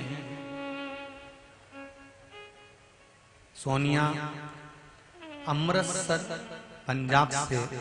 आज जो पत्र आए ना, सबसे ज्यादा कोरियर के पत्र हैं, मतलब हरियाणा, पंजाब, महाराष्ट्र। ये तुम लोगों को एड्रेस कहां से मिल जाता है रे? जो तुम इतने सारे पत्र भेजो, बहुत सारे पत्र हैं आज, पूरे बाहर के आए हुए पत्र हैं। ये भी पत्र आया पंजाब से, कोई सोनिया है अमृतसर से। टीवी पर कथा सुनते हैं, शिव की ऐसी कृपा है, उन्होंने पत्र में लिखा है। हमने कुछ बताने के लिए पत्र नहीं लिखा, हम तो इतना सा लिख रहे हैं कि शंकर जी कब हमारे अमृतसर में आएंगे। शिव जी तो अमृतसर में ही है बहन, बस एक लोटा जल चढ़ाते रहो, एक ना एक दिन कुबेरेश्वर महादेव भी अमृतसर पहुंच ही जाएगा पक्का। जब रतलाम आ गया तो फिर अमृतसर जाने में क्या दिक्कत है? और अभी ये कथा पूरी हो जाएगी। 3 तारीख, ये 29 को समापन होगी। 3 तारीख से सेमली अर्चन, सुहागपुर रोड, बाबई, नर्मदा, होशंगाबाद जो है नर्मदापुरम, होशंगाबाद नर्मदापुरम। तो सेमली हरचन में, सुहागपुर रोड पर सेमली हरचन है, बाबई के पास में, पिपरिया के पास में। वहां मंडी प्रांगण के अंतर्गत सुंदर, जैसे ये कथा चल रही है शिव महापुराण की, बैसाख शिवरात्रि शिव पुराण, जो वहां कथा होगी सेमली हरचन में, वो नर्मदा शिव महापुराण की कथा होगी। मां नर्मदा का महत्व समझेंगे। माता नर्मदा के कितने विवाह हुए, माता नर्मदा के विवाह होने के बाद उनके सास ससुर ने माता नर्मदा जी को क्या कहा, माता नर्मदा जी की सास ने नर्मदा जी से क्या क्या काम करवाया। मां नर्मदा का प्राकट्य अमरकंटक में जब हुआ तो मां नर्मदा जी ने मां कितनी साधना करी। मां नर्मदा सबसे पहले विवाह करने के बाद कहां गई, और जिस लड़के के साथ माता नर्मदा जी का विवाह होने वाला था, तो माता नर्मदा जी ने उसके साथ विवाह क्यों नहीं करा? तो ये सारा वृत्तांत मां नर्मदा का पावन चरित्र सेमली हरचन की कथा में दोपहर, यहाँ जैसी गलती नहीं होगी, यहाँ 2 बजे लिख दिया था, 1 बजे की कथा हुई है, थोड़ा सा गड़बड़ हो गया, वहां 2 बजे